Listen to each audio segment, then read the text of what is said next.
তো আমি প্রথমে অনুরোধ করে নিচ্ছি সবাইকে যে পুরো গল্পটা একটু মনোযোগ দিয়ে সবাইকে শুনতে হবে। তো আমার অনুষ্ঠানের কিছু নিয়ম আছে। বারিশ, রাইট?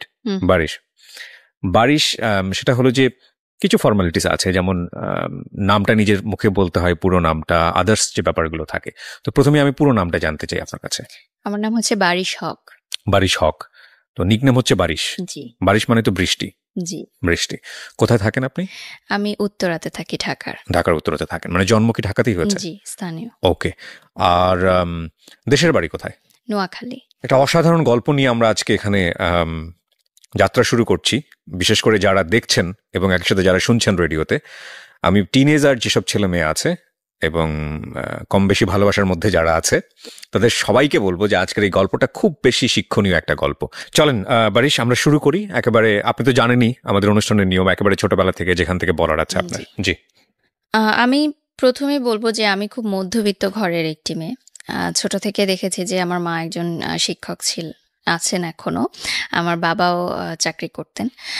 তো যৌথ পরিবারে আমার বড় হয়ে ওঠা, কিন্তু যেহেতু বাবা মা দুজনেই চাকরি করতেন, দেখা যেত যে অতটা সময় উঠেনি বাবা মার সাথে যেই ছোটবেলায় যে স্মৃতিগুলো। তো 5 বছর বয়স যখন হয় তখন আমার ভাই হয়ে যায়, তো ভাইকে নিয়ে ব্যস্ত হয়ে পড়ে ফ্যামিলি, সবাই নতুন সদস্য আসলে। তো দেখা যায় সেই সময় থেকে আমি একটু লোনলি ফিল করি। বড় সন্তান? হ্যাঁ, একটু লোনলি ফিল করা স্টার্ট করি। লোনলি বা জেলাস ফিল হতো কি, মানে ভাইকে? হ্যাঁ, জেলাস তো ফিল হতোই, যে সেই বয়সে অবশ্যই সব আদর আরেকটা পেয়ে যাচ্ছে। এবং আরেকটা বিষয় ছিল যে আমি খুব ইন্ট্রোভার্ট, ছোট থেকেই খুব কম কথা বলতাম। কথা বলা শিখেছি অনেক দেরিতে। তো এই লোনলিনেসটা কাটানোর জন্য যখন স্কুল কলেজে মানে স্কুলে যাই। স্কুলে গেলেন মানে হচ্ছে একদম কি প্রাইমারি স্কুলের কথা বলতেছেন? আমার প্রথম স্কুল হচ্ছে হার্টকো ইন্টারন্যাশনাল স্কুল। সেটা এখন অনেক বড় পরিসরে হয়েছে, তখন অনেক ছোট পরিসরে ছিল। এবং সেখানেও আমার খুব বেশি বন্ধু হয়েছে এমন না। তো যখন ভাই স্কুলে ভর্তি হওয়া শুরু করলো, তখন এরকম একটা ব্যাপার হলো যে যেহেতু আমরা মিডল ক্লাস ফ্যামিলি ছিলাম, যে ভাইকে ইংলিশ মিডিয়ামে পড়াতে হবে, সেক্ষেত্রে দুইজনের ইংলিশ মিডিয়ামের খরচটা আসলে নেওয়াটা পসিবল হচ্ছিল না। তো সেখানে ওই বয়সটাতে কিন্তু স্যাক্রিফাইসটা শুরু হয় আমার, যে আমি বাংলা মিডিয়ামে চলে আসলাম। সেটা হলো মাইলস্টোন কলেজে, আর আমার ভাই মাইলস্টোন কলেজের ইংলিশ মিডিয়ামে পড়াশোনা শুরু করলো। তো এই যে মাইলস্টোন কলেজে বাংলা মিডিয়ামে আসলাম, এখান থেকেই আসলে গল্পের টার্নিং পয়েন্টটা শুরু। তখন আমি ক্লাস 7-এ পড়ি। তো 7-এ পড়া অবস্থায় কিন্তু এত ফ্রেন্ড ছিল না, এবং একটু লোনলিনেসের জন্য বলতে পারেন যে একটা ছেলেকে ভালো লাগে। সে ছেলেটা ছিল ক্লাস 8-এ। তো আমি ওই সময় কিন্তু আমাদের এতটা অ্যাভেলেবল ছিল না ছেলে মেয়েদের কথা বলা বা ছেলেমেয়েরা বন্ধু হবে এরকম। মোবাইলও ছিল না আমাদের সবার হাতে, ফেসবুক, এত সোশ্যাল মিডিয়া ছিল না। তো সেই সময় ক্লাস 7-এ থাকতেই আমি ক্লাস 8-এ পড়া একজন সিনিয়র ভাইয়াকে প্রপোজ করি। এবং ইউ প্রপোজ? হ্যাঁ, আমি ইন্ট্রোভার্ট একজন মানুষ। হ্যাঁ, কিন্তু ভালোবাসার দিক থেকে আমার মনে হয়েছে যে আমি আগে জানাবো তাকে। মানে যে সায়েন্স বিল্ডিং এর সামনে আমাদের একটা আছে, ওখানে সবাই বাসে উঠতো এসে, সব সেকশন থেকে এসে। তো আমিও কলেজ বাসে যাওয়া আসা করতাম, সেও কলেজ বাসে যাওয়া আসা করতো। তো তার একটা বন্ধু ছিল, সে আমার সাথেই একসাথে আমাদের সিট যখন পড়তো, ক্লাস 8-এর সিট আর 7-এর সিট, তখন আমাদের একসাথে সিট পড়তো। তো ওনাকে আমি বললাম যে আপনার বন্ধুকে আমার খুব ভালো লাগে, আমি তার সাথে ফ্রেন্ডশিপ করতে চাই। তখন তার এভাবে বলা যায় না যে প্রেম করতে চাই। কাকে বললেন এটা? তার বেস্ট ফ্রেন্ডকে, যে আমার সাথে একই মানে পাশাপাশি সিট পড়তো। তো আমি বললাম যে অমুক সময় অমুক তারিখে ছুটির পর আপনারা দুজন ওখানে আসবেন, আমি তাকে কিছু কথা বলবো। তো যথারীতি তারা আসলো। আমার এখনো মনে আছে, সেদিন ইংলিশ সেকেন্ড পেপার পরীক্ষা ছিল, মানে আমি ক্লাস 7-এর ইয়ার এন্ড এক্সাম দিচ্ছিলাম, আর ওনারা বৃত্তি কোচিংয়ের পরীক্ষা দিচ্ছিল, মানে সামনে বৃত্তি পরীক্ষা। তো আসার পর আমি বললাম যে আপনাকে আমার অনেক ভালো লাগে, আমি আপনার সাথে ফ্রেন্ডশিপ করতে চাই। ফার্স্টে জাস্ট ফ্রেন্ডশিপই ছিল, বাট আমার দিক থেকে সেটা প্রেম ছিল। বাট আমি জানতে চাচ্ছিলাম যে সে আমার সাথে কথা বলতে কমফোর্টেবল কিনা, কারণ সেও খুব ইন্ট্রোভার্ট একটা ছেলে ছিল। তো ওর রিপ্লাই কি ছিল? আমি ভেবে দেখবো, ঠিক আছে কথা বলবো। তার কোনো মেয়ে ফ্রেন্ডও ছিল না ওই বয়সে। আপনার ওর কি ভালো লেগেছিল? আমার ভালো লেগেছিল যেটা, যে মাইলস্টোনের ছেলেরা সেই সময় অনেক দুষ্ট ছিল অন্যান্য কলেজের তুলনায়, এবং অনেক দুষ্টুমি করতো। তো সেই ছেলেটার যে একটা বিষয় ছিল, যে একটা ক্যাপ পরে আসতো এবং নিচে তাকিয়ে থাকতো এবং কোনো দিকে তাকাতো না সে, মানে কোনো মেয়ের দিকেও তাকাতো না, কোনো মেয়ের সাথে কথাও বলতো না। সো এই জিনিসটা আমাকে খুব ক্যাচ করেছে যে একটু ডিফারেন্ট ছিল। এবং আমার মনে হচ্ছে যে আমার সাথে যায় ইন্ট্রোভার্ট এবং খুব পরিমিত হাসতো, পরিমিত কথা বলতো, এগুলো আমার, তার পার্সোনালিটিটা আমার ভালো লেগেছে এবং অবশ্যই দেখতে অনেক সুন্দর ছিল। সেটাও একটা সেই বয়সে আসলে দেখতে সুন্দরটাই লাভ এট ফার্স্ট সাইট আর কি। ইভেন আমি যখন তাকে প্রপোজ করি আমি জানতামও না তার নামটা কি, পরবর্তীতে আমি জানতে পেরেছি তার নাম কি, তার পরিচয় কি, এভরিথিং। তো এভাবে কথা হতে থাকে। তখন কিন্তু মোবাইল ফোন যেহেতু ছিল না, TNT-তে আমরা প্রেম করতাম। তো কয়েক মাস লাগে তাকে আমার প্রেম ভালোবাসা এই জিনিসটা বোঝাতে। আপনি নিজেও তো বুঝতাম না, কিন্তু ফ্রেন্ডশিপের চেয়ে যে একটু বেশি এটা ভালো লাগাটা, ভালোবাসাটা, এই বিষয়গুলো শেয়ার করা। তো একদিন কথা বলছিলাম এরকম ফোনে, আমার আরেকজন শুনলো, যেহেতু আমরা যৌথ পরিবারে ছিলাম, সে মাকে বলল যে এরকম আমি কথা বলি একজনের সাথে। তো বাসায়ও মারধর স্বাভাবিকভাবেই, ছেলের বাসায়ও ফোন দিল আমার বাসা থেকে। তো তারপর যেটা সিদ্ধান্ত হলো যে স্কুল থেকে আমাকে বললো যে যদি তুমি ক্লাস 8-এ অ্যাডমিশন নিতে চাও তোমার ফ্যামিলিকে ডাকতে হবে, যেহেতু এরকম একটা বিষয় জানাজানি হলো। এবং অন্য স্টুডেন্টরাও তখন গিয়ে বলল যে হ্যাঁ আমরা তো জানি ওদের মধ্যে এরকম প্রেম চলছে, মানে তখন কথা লাগায় এরকম হয় না, যে অন্যরাও এই কথাগুলো বলল। তো সে সময় আমার মনে হলো যে এই স্কুলে আমি আর পড়বো না। এবং ছেলেটার জন্য অনেক কষ্টকর ছিল যে ও বললো যে না আমি তোমার সাথে আর কথা বলবো না, আমাকে প্রচুর মানুষজন অনেক কথা জিজ্ঞাসা করছে, টিচাররা অনেক কথা জিজ্ঞাসা করছে, বাসায় সমস্যা, আমি সম্পর্ক রাখতে চাই না। তো যাই হোক, আমি সে বললো যে সে স্কুল ছেড়ে দেবে। এবং সে গাজীপুরে থেকে আসতো, উত্তরাতে মাইলস্টোন, এবং গাজীপুরে তখন এত ভালো শিক্ষা প্রতিষ্ঠান ছিল না। তো সে অনেক কষ্ট করে যাতায়াত করে এখানে আসতো। তো আমি বললাম যে ঠিক আছে তাহলে তুমি এখানে পড়ো, আমি চলে যাচ্ছি, আবার স্যাক্রিফাইস, হ্যাঁ যদি এত সমস্যা হয়। তো আমি চলে আসলাম স্কুল ছেড়ে শহীদ আনোয়ার গার্লস কলেজে। আমার মা শহীদ আনোয়ার গার্লস কলেজের টিচার। তো ওখানে আসার পর আরেকটা যে ধাক্কাটা খেলাম, যে যেহেতু ওটা অনেক স্ট্রিক্ট ছিল স্কুলটা, আমাকে বললো যে যেহেতু বাইরের স্কুল থেকে এসেছে তো সায়েন্স কমার্স কিছুই দেওয়া যাবে না, সে চাইলে আর্টসে ভর্তি হতে পারে। আর যদি সে সায়েন্স কমার্স চায় তাহলে আবার পুনরায় তাকে মানে ক্লাস 8-এ পড়তে হবে। তারা বললো যে আবার, তো আমি তো আরেকটা ইয়ার লস দিব না, আমার মাও সেটা চাচ্ছিলেন না। তো যেভাবেই হোক আমি মানবিক শাখায় ভর্তি হলাম। এবং টার্গেট কি ছিল, সায়েন্স নিয়ে পড়া না? হ্যাঁ অবশ্যই সবারই সেটাই ইচ্ছা থাকে সায়েন্স নিয়ে পড়ার। তো এক বছর ইয়ার লসের চেয়ে আমি চিন্তা করলাম যে আর্টস নিয়েই পড়ি। এমনিতে কোনো লাইফের এম ছিল যে ডাক্তার হব, ইঞ্জিনিয়ার হব? সেরকম কোনো এম ছিল না, জাস্ট ইচ্ছা ছিল যে সবাই সায়েন্সে পড়ে বা কমার্সে পড়তাম অ্যাটলিস্ট, কারণ আমার মা কমার্সের টিচার ছিলেন। তো যাই হোক, সেই সময় কিন্তু একটা বিষয় ছিল যে যারা সায়েন্স বা কমার্সে পড়তো তারা মানবিক শাখার ছাত্রীদেরকে একটু দুর্বল ছাত্রী মনে করতো, এবং সেখানে কিন্তু একটা হালকা বুলিং এরও শিকার হতে হতো সবাইকে, নট অনলি মি। আমি নিজেও মানবিক বিভাগে পড়েছি, আই নো দ্যাট। তো খুব চুপচাপ থাকতাম, নতুন পরিবেশ, নতুন স্কুল, কোনো বন্ধু বান্ধব নেই। এবং আমার মা যেহেতু টিচার ছিলেন, আমাকে কিন্তু প্রতিটা মুহূর্তে খুব চিন্তা ভাবনা করে স্টেপ নিতে হতো, কারণ সবাই আমাকে চিনতো যে টিচারের মেয়ে। তো চুপচাপ থাকতাম। এবং ওই সম্পর্কটা মিউচুয়াল আন্ডারস্ট্যান্ডিংয়ে ছেলেটা বলল যে সম্পর্ক এভাবে রাখতে পারবে না। তো আমি তাকে একটা রিকোয়েস্ট করি যে ঠিক আছে আমি তোমার জন্য অপেক্ষা করব, তুমি আমার জন্য অপেক্ষা করবে, আমরা কেউ কারোর সাথে কন্ট্যাক্ট করব না, কিন্তু যখন আমাদের কন্ট্যাক্ট করার বয়স হবে, লাইক আমরা কলেজে উঠবো, তখন আমি তোমার সাথে যোগাযোগ করবো বা তুমি আমার সাথে যোগাযোগ। কমিটমেন্ট এটাই ছিল, শেষ কথা এটাই হয় যে আমরা অপেক্ষা করব। আমি কিন্তু অপেক্ষা করতে থাকি, এইদিকে আমি কারোর সাথেই কথা বলি না, তেমন কিছু হয় না। ওই যে বললাম যে তার একটা বেস্ট ফ্রেন্ড ছিল, সে আবার আমারও মিউচুয়াল ফ্রেন্ড ছিল। ওই ভাইয়ার মাধ্যমে মাঝে মধ্যে মাসে একবার হয়তো খোঁজ নিতাম যে সে ভালো আছে কিনা। আমি ভালো আছি এটুকু জানানোর জন্য, যেহেতু তখন মোবাইল এতটা ইজি ছিল না এবং ওনার পার্সোনাল মোবাইল ছিল সেই সময়, দ্যাটস ওই কথা বলা হতো। তো ইন দ্য মিড টাইম যখন ওরা এসএসসি পরীক্ষা দেয়, লাইক 10-এর পরে, আমি তখন ক্লাস 10-এ পড়ি, তখন মাইলস্টোনের এক সহপাঠী আমাকে ফোন করে, মানে তার সাথেও আমার কন্ট্যাক্ট হতো মাঝে মধ্যে। সে আমাকে জানায় যে যে ছেলেটার জন্য আমি অপেক্ষা করছি সে আরেকটা রিলেশনে ইনভলভ হচ্ছে, এরকম, মানে মাইলস্টোনেরই আরেকটা মেয়ের সাথে, আচ্ছা, তারই সহপাঠী।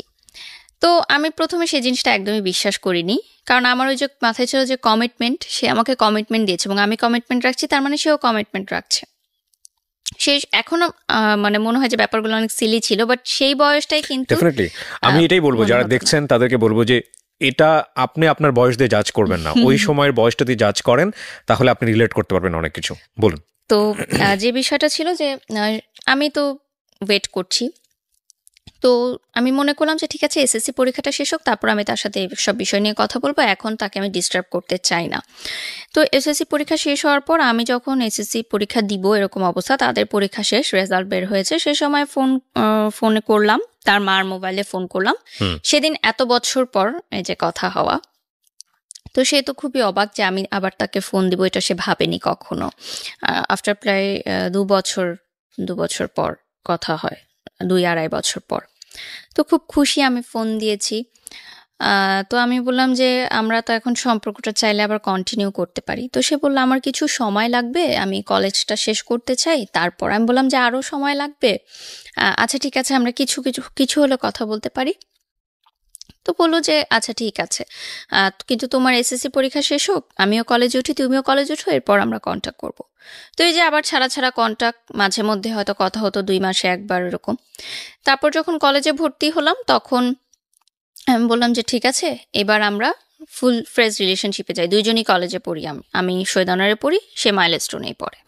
তো সে বললো ওকে ঠিক আছে, রিলেশন আবার কন্টিনিউ। আমার মনে হলো যে আমি যেটা চেয়েছিলাম, এত বছর ধরে যার জন্য অপেক্ষা করেছি, সবই পেয়েছি আমি, আমার আর কিছু পাওয়ার নেই এই জীবনে।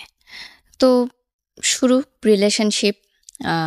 তো রিলেশনশিপ শুরু হওয়ার প্রায় 6 মাসের মাথায় আমি জানতে পারি যে অন্যান্য সহপাঠীদের কাছ থেকে এবং ওর ফ্রেন্ড সার্কেলের মাধ্যমে যে তার মাইলস্টোন কলেজেও একটা রিলেশনশিপ আছে একটা মেয়ের সাথে, এবং সেই মেয়েটা তারই ক্লাসমেট। তো এখন আমার সাথে যেহেতু তার কন্টিনিউ রিলেশন, সো আমি কিন্তু বুঝতে পারছিলাম না যে ব্যাপারটা কি হচ্ছে। সো আমি ভেবেছি যে হয়তো অন দি ফ্রেন্ডস, এটা হয়তো অন্যরা অন্যভাবে নিচ্ছে, বা আমাকে হয়তো তারা কথা লাগানোর জন্য কিছু বলতে চাচ্ছে। তো আমি সেটা বিলিভ করি না। তো আমি তাকে জিজ্ঞাসা করেছি কয়েকবার, সে বলেছে যে জাস্ট ফ্রেন্ড, আমরা একসাথে এসএসসি পরীক্ষা দিয়েছিলাম, আমাদের একই সেন্টারে পড়েছিল, সেখান থেকে পরিচয়, জাস্ট ফ্রেন্ড। তো ঠিক আছে। তো ওই মেয়ের জন্মদিনের সময় সে আমাকে বলে যে বার্থডে ওর, আমরা সবাই সেলিব্রেট করতে যাচ্ছি। তখন উত্তরে একটা রেস্টুরেন্ট ছিল ভূতের আড্ডা, যেটা এখন উঠিয়ে দেওয়া হয়েছে। তো ওই রেস্টুরেন্টটায় পরবর্তীতে আমি জানতে পারি তার ফ্রেন্ড সার্কেলের মাধ্যমে যে পার্টিটা সেই থ্রো করেছিল ওই মেয়েটার জন্য, মেয়েটাকে সারপ্রাইজ দেওয়ার জন্য। তো যখন ইন্টার পরীক্ষার রেজাল্ট দেয় তার আগে ওরা পুরো ফ্যামিলি যায় হচ্ছে ইন্ডিয়াতে, আজমির শরীফে। তো সেই সময় সে যখন ইন্ডিয়াতে যায়, আমি বাংলাদেশে থাকি, ওই মেয়েটা আমাকে ফোন দেয়। ফোন দিয়ে সে আমাকে নানা আজে বাজে কথা বলে যে তার বয়ফ্রেন্ডের সাথে আমি কেন রিলেশন রেখেছি, আমি কেন তাকে ছাড়ছি না। আমি বললাম আমি তো এগুলোর কিছুই জানি না, এবং সে যেহেতু ইন্ডিয়া, আমি তার সাথে কন্ট্যাক্ট করতে পারছি না। প্রিয় শ্রোতা, আমরা এই জায়গাটায় ছোট্ট একটা বিরতি নেব। তো এমন কোনো কথা নাই যে সে বললো না। এখানে আরেকটা ছোট বিষয় অ্যাড করতে চাই, আমার এসএসসি পরে যে 3 মাস গ্যাপ ছিল, তখন কিন্তু আমি নাচের স্কুলে ভর্তি হই, বুলবুল ললিত কলা একাডেমি বাফা। আমি ওখানে ক্লাস করতাম উত্তরা শাখাতে। তখন নাচটা শেখা ছিল শুধুমাত্র একটি সময়, মানে টাইম পাস করার জন্য। আর এমনিতে ভালো লাগতো ছোট থেকে নাচের প্রোগ্রাম দেখতে টেলিভিশনে, জাস্ট কিভাবে নাচটা করে এটা জানার জন্য, কালচারাল অ্যাক্টিভিটিসে পার্টিসিপেট করার জন্য, দ্যাটস ইট। এটাকে প্রফেশন হিসাবে নিব বা নাচ করব, টেলিভিশনে কাজ করব, এরকম মানে স্বপ্ন দেখিনি কখনো। কারণ আমার ওই ধ্যান ধারণা ছিল ওই ছেলেটাকে নিয়েই, আর বাকি সব কিছু আমার কাছে মনে হতো যে এক্সট্রা সব কিছু, ওইটাই আমার মেইন। তো ওই মেয়েটা আমাকে খুব মানে একটা কথা বলেছিল, যেটা আমার এখনো মনে পড়ে, যে আমাদের তখন স্কুলে, নাচের স্কুলে আমাদের সামনে একটা ছোট পার্ক ছিল, ওই পার্কে আমাদের গ্রুপ নাচ হতো তখন। তো ওই স্কুলে যারা যারা মানে নাচ শিখতো তারা সবাই গ্রুপে নাচ করতো। তখন সে আমাকে বলে যে তোর মূরত তো শুধু ওই পার্কে নাচ করার, তুই তো রাস্তার মেয়ে, এর বেশি তো কিছু করতে পারবি না। তো এই কথাটা না এখন আমার খুব কানে বাজে, এই কথাটা আমি ভুলতে পারি না এখন পর্যন্ত, যে এত খারাপ খারাপ কথা আমাকে শুনতে হয়েছে সে সময় যে আমি কিন্তু জানি না যে সে আরেকটা রিলেশনশিপে আছে। যদি আমি জানতাম তাহলে হয়তো আমি আগাতাম না। তো পরে যখন সে ইন্ডিয়া থেকে আসে, আমি ফোনের সবকিছু রেকর্ড করে রাখি। তখন কিন্তু কল রেকর্ড করা যেত, যে বাটন সিস্টেম যে ফোনগুলো ছিল ওটাতে কল রেকর্ড করে আমি তাকে শোনাই যে এই কথাগুলো আমাকে শোনানো হয়েছে এই মেয়েটাকে। তখন সে বলে মেয়েটা আমাকে জাস্ট পছন্দ করে, তোমাকে হয়তো এমনি কথাগুলো বলেছে, বাদ দাও, এগুলো সব ভুলে যাও। আর তার আর আমার দেখা হতো, বিষয়টা কিরকম যে রেস্টুরেন্টে তখন কিন্তু বসে প্রেম করা হতো না, দেখাও হতো এমন না, যে দূর থেকে দেখা হতো। আর সে বলতো যে আমি কাছে দেখা করব না, আমার প্রবলেম আছে কেউ দেখলে। তাদের ফ্যামিলি পলিটিক্যাল ব্যাকগ্রাউন্ড ছিল, সো ওকে অনেকে চিনতো, সো দেখলে কেউ প্রবলেম। তো আমি ইউসিসিতে যখন কোচিং শুরু করলাম ঢাকা ইউনিভার্সিটির জন্য, তখন সে ল ল পড়ার জন্য ল ইউনিভার্সিটিতে ভর্তি হলো, একটা প্রাইভেট ইউনিভার্সিটি, সেটা ধানমন্ডিতে ছিল। তো দেখাটা আমাদের কিভাবে হতো, আমি তার জন্য ধানমন্ডির বাসে উঠতাম, মানে সে গাজীপুর থেকে আসতো, আমি এয়ারপোর্ট থেকে উঠতাম, বাসটা ধানমন্ডি যেত, আমি খামারবাড়িতে নামতাম, এবং তখন কিন্তু ওয়ান ওয়ে ছিল রিক্সার। আমি খামারবাড়ি থেকে হেঁটে ফার্ম গেটে যেতাম ইউসিসিতে। আমি ফার্ম গেটের বাসে উঠতাম না, তার সাথে ওইটুকু পথ যাওয়া, এটাই ছিল আমার জন্য, মানে তার সাথে দেখা হওয়া। এবং কোচিং করাটাও কিন্তু এত ইম্পর্টেন্ট ছিল না, তার সাথে দেখা করাটাই ছিল আমার জন্য ইম্পর্টেন্ট। এবং তার বাসটা সংসদ ভবন হয়ে ধানমন্ডি চলে যেত, এবং আমি প্রতিদিন রোদ্রের মধ্যে হেঁটে হেঁটে ফার্ম গেট যেতাম। এটা কিন্তু আমি জানতাম যে তার অন্য কারোর সাথে হয়তো ইনভলভ আছে, বাট আমার কাছে স্বীকার করতো না কখনো। তো তার বিহেভ আস্তে আস্তে একটু চেঞ্জ হতে থাকলো আমার মনে হলো। আগে রাতে কথা বলতো, সারা রাত রাতে কথাও কমিয়ে দিল, দেখা কমিয়ে দিল, বলতো যে এভাবে প্রতিদিন যাওয়া আসা করে আমার ভালো লাগে না, আমি ফ্রেন্ডদের সাথে যেতে চাই, আমার ফ্রেন্ডরা থাকে ওদের সাথে যেতে। ঠিক আছে, একটা টাইম পরে আমি অনেকগুলো প্রুফ পেলাম যে সে আরেকটা রিলেশনশিপে আছে। বসার পর আমি শুধু তাকে একটা কথাই জিজ্ঞাসা করি ওই সময়, যে আমি আগে পরে কোনো কথাই জানতে চাই না, আমি শুধু জানতে চাই যে তোমার মেয়েটার সাথে শারীরিক সম্পর্ক হয়েছে কিনা, কারণ আমার সাথে তার এরকম কোনো সম্পর্ক ছিল না। যে বললাম যে দূর থেকে দেখা, এটুকুই ছিল আমার ভালোবাসার। তো আমি বলতে চাচ্ছি যে আগে পিছনে আমি কিছু জানতে চাচ্ছি না, জাস্ট আমি ইয়েস অর নো জানতে চাচ্ছি। তখন সে বলে ইয়েস। তো আমার হাতে একটা গ্লাস ছিল, আমি গ্লাসটা জাস্ট ছুঁড়ে মেরে চলে আসি, উঠে আমি বাসে করে চলে আসি। ওইটাই শেষ দেখা সরাসরি আমার। এখনো মনে আছে যে একসাথে আসার কথা ছিল, বাট আমি চলে আসি ওই গ্লাসটা ভেঙে। সে কিভাবে এসেছে আমি জানি না। তো পুরোটা বাসে আমি কাঁদতে কাঁদতে আসি ফার্ম গেট থেকে এয়ারপোর্ট পর্যন্ত। এবং আমার মনে হয় যে মানে পরবর্তীতে যেটা আমি জানতে পারি, যে আমি যখন ছিলাম না, যে সেই গ্যাপের মধ্যে তার ওই রিলেশনশিপটা হয়েছিল, এবং পরবর্তীতে সে ভেবেছিল যে আমার সাথে কন্টিনিউ করার পর হয়তো একজনকে সে তাকে হয়তো বাদ দিয়ে দিবে সে, বাট সে আসলে দুইটা রিলেশনই কন্টিনিউ করছিল, ওই মেয়েটাকেও সে না করতে পারছিল না। এখন এখানে তার ফলটাও আমি কিভাবে দেখব, কারণ সে ভাবেনি যে আমি সেকেন্ড টাইম ব্যাক। আমরা বরং সিচুয়েশনটাকেই অ্যাকসেপ্ট করি। ওর জায়গা থেকে বিষয়টা বলার থাকলে হয়তো 1000 টাইপ অফ লজিক আছে ওখানে। আপনার জায়গা থেকে এটা সত্য, ওর জায়গা থেকে সত্যটা অন্যরকম। যে মেয়েটা সম্পর্ক করেছে তার জায়গা থেকে সত্যটা এরকম, বাট রাইট। সো ট্রায়াঙ্গেল সিচুয়েশনে তিনজনই তিন জায়গা থেকে সত্য, এবং তিনজনেরই কিছু না কিছু লজিক আছে। আমি শুধু বয়সটাকে দেখতে চাই। আপনার যখন ব্রেকআপ হলো তখন বয়সটা কত? মানে যখন আপনি গ্লাসটা ভাঙলেন ওই সময় বয়সটা কত? 18।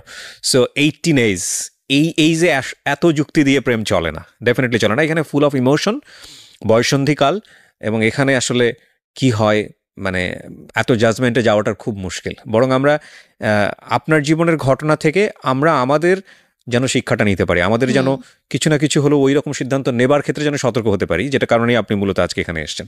সো ওই জায়গাগুলোকে আমরা ফোকাস করি। সো প্লিজ ডু নট জাজ হার, কারণ ওনার লাইফে যে ঘটনা ঘটেছে তার চেয়ে ভয়ঙ্করতম ঘটনা অনেকের জীবনে ঘটে। ঠিক আছে, উনি যে সাহস করে আজকে এখানে বলতে এসছেন নিজেকে হালকা করার জন্য, এইটাকে অ্যাপ্রিসিয়েট করার মতো। তো বলেন, তারপর কি হলো? তারপরে আমার মনে হলো যে আমি আসলে তাকে ছাড়া থাকতে পারবো না, যত কষ্টই হোক আমি তার সাথে থাকবো। আমি তাকে বুঝাবো যে তুমি আমার সাথে থাকো, টাইম নাও ওই মেয়েটার থেকে দূরে আসার জন্য। কিন্তু কোনোভাবেই সে আর কি আমার সাথে কন্ট্যাক্ট করে না। তো আমি এতটা মানসিকভাবে ভেঙে পড়ি যে তার ইউনিভার্সিটির সামনে গিয়ে আমি দাঁড়িয়ে থাকতাম ঘন্টার পর ঘন্টা। মানে আপনি ব্রেকআপ করার পরে আপনি ওকে পাওয়ার জন্য পাগলের মতো হয়ে গিয়েছেন? মানে এতটা বেশি ক্রেজি ছিলাম আমি সেই সময় তার জন্য। তো তার ইউনিভার্সিটি ছেলেদের দিয়েও আমাকে থ্রেট দিয়েছে যে এই ভার্সিটির সামনে যেন তোমাকে আর দাঁড়াতে না ঘন্টার পর দেখি। ঘন্টা কি আপনি একাই দাঁড়িয়ে থাকতেন ওখানে? আমি একাই দাঁড়িয়ে থাকতাম। আর আমার সে সময় তেমন কোনো বন্ধুও ছিল না, আমি খুব ইন্ট্রোভার্ট ছিলাম। তার বন্ধুদের সাথেও অনেকবার কথা বলার চেষ্টা করলাম, তারা বলল যে দেখো যেহেতু ওরা অনেক কাছাকাছি ছিল একটা সময়, সহপাঠী মানে কি এভরিডে তাদের মিট হতো, দেখা হতো, এবং যেহেতু সহপাঠী ছিল বাসাতেও তাদের অ্যাক্সেস ছিল, ফ্রেন্ড সার্কেল যখন যেত গ্রুপ ওয়াইজ, আমি তো অনেক দূরত্ব ছিল আমাদের মধ্যে, জাস্ট ফোনে কথা হতো, তো হয়তো ইমোশনাল অ্যাটাচমেন্টটা তার সাথে বেশি এবং তাকে হয়তো ছাড়তে পারছে না। কিন্তু আমার একটা প্রশ্ন ছিল যে তাহলে সেকেন্ড টাইম কেন আমার সাথে রিলেশনশিপ কন্টিনিউ করলো, তখন আমাকে না করে দিলেই পারতো। এতগুলো বছর আমি যে তার জন্য অপেক্ষা করলাম, সেই অপেক্ষার সময়গুলো আমাকে কষ্ট দিত, যে এই অপেক্ষাগুলোর তাহলে মূল্য কোথায় গেল। এবং এই সময়টাই কিন্তু অনেক ছেলে আমাকে প্রপোজ করেছে, আমি কিন্তু কাউকে ইয়াস বলিনি, কারণ আমি ওই কমিটমেন্টের জায়গাটা ঠিক রেখেছিলাম। তো এরপর আমি ইউনিভার্সিটিতে উঠি, আমার ঢাকা ইউনিভার্সিটি পরীক্ষা জঘন্য হয়, খুবই খারাপ হয়, চান্স হয় না আমার। আমার বাবা মাও খুব কষ্ট পায় সেটার কারণে, বিকজ এটা আপনার লেখাপড়াতে ইফেক্ট করছিল।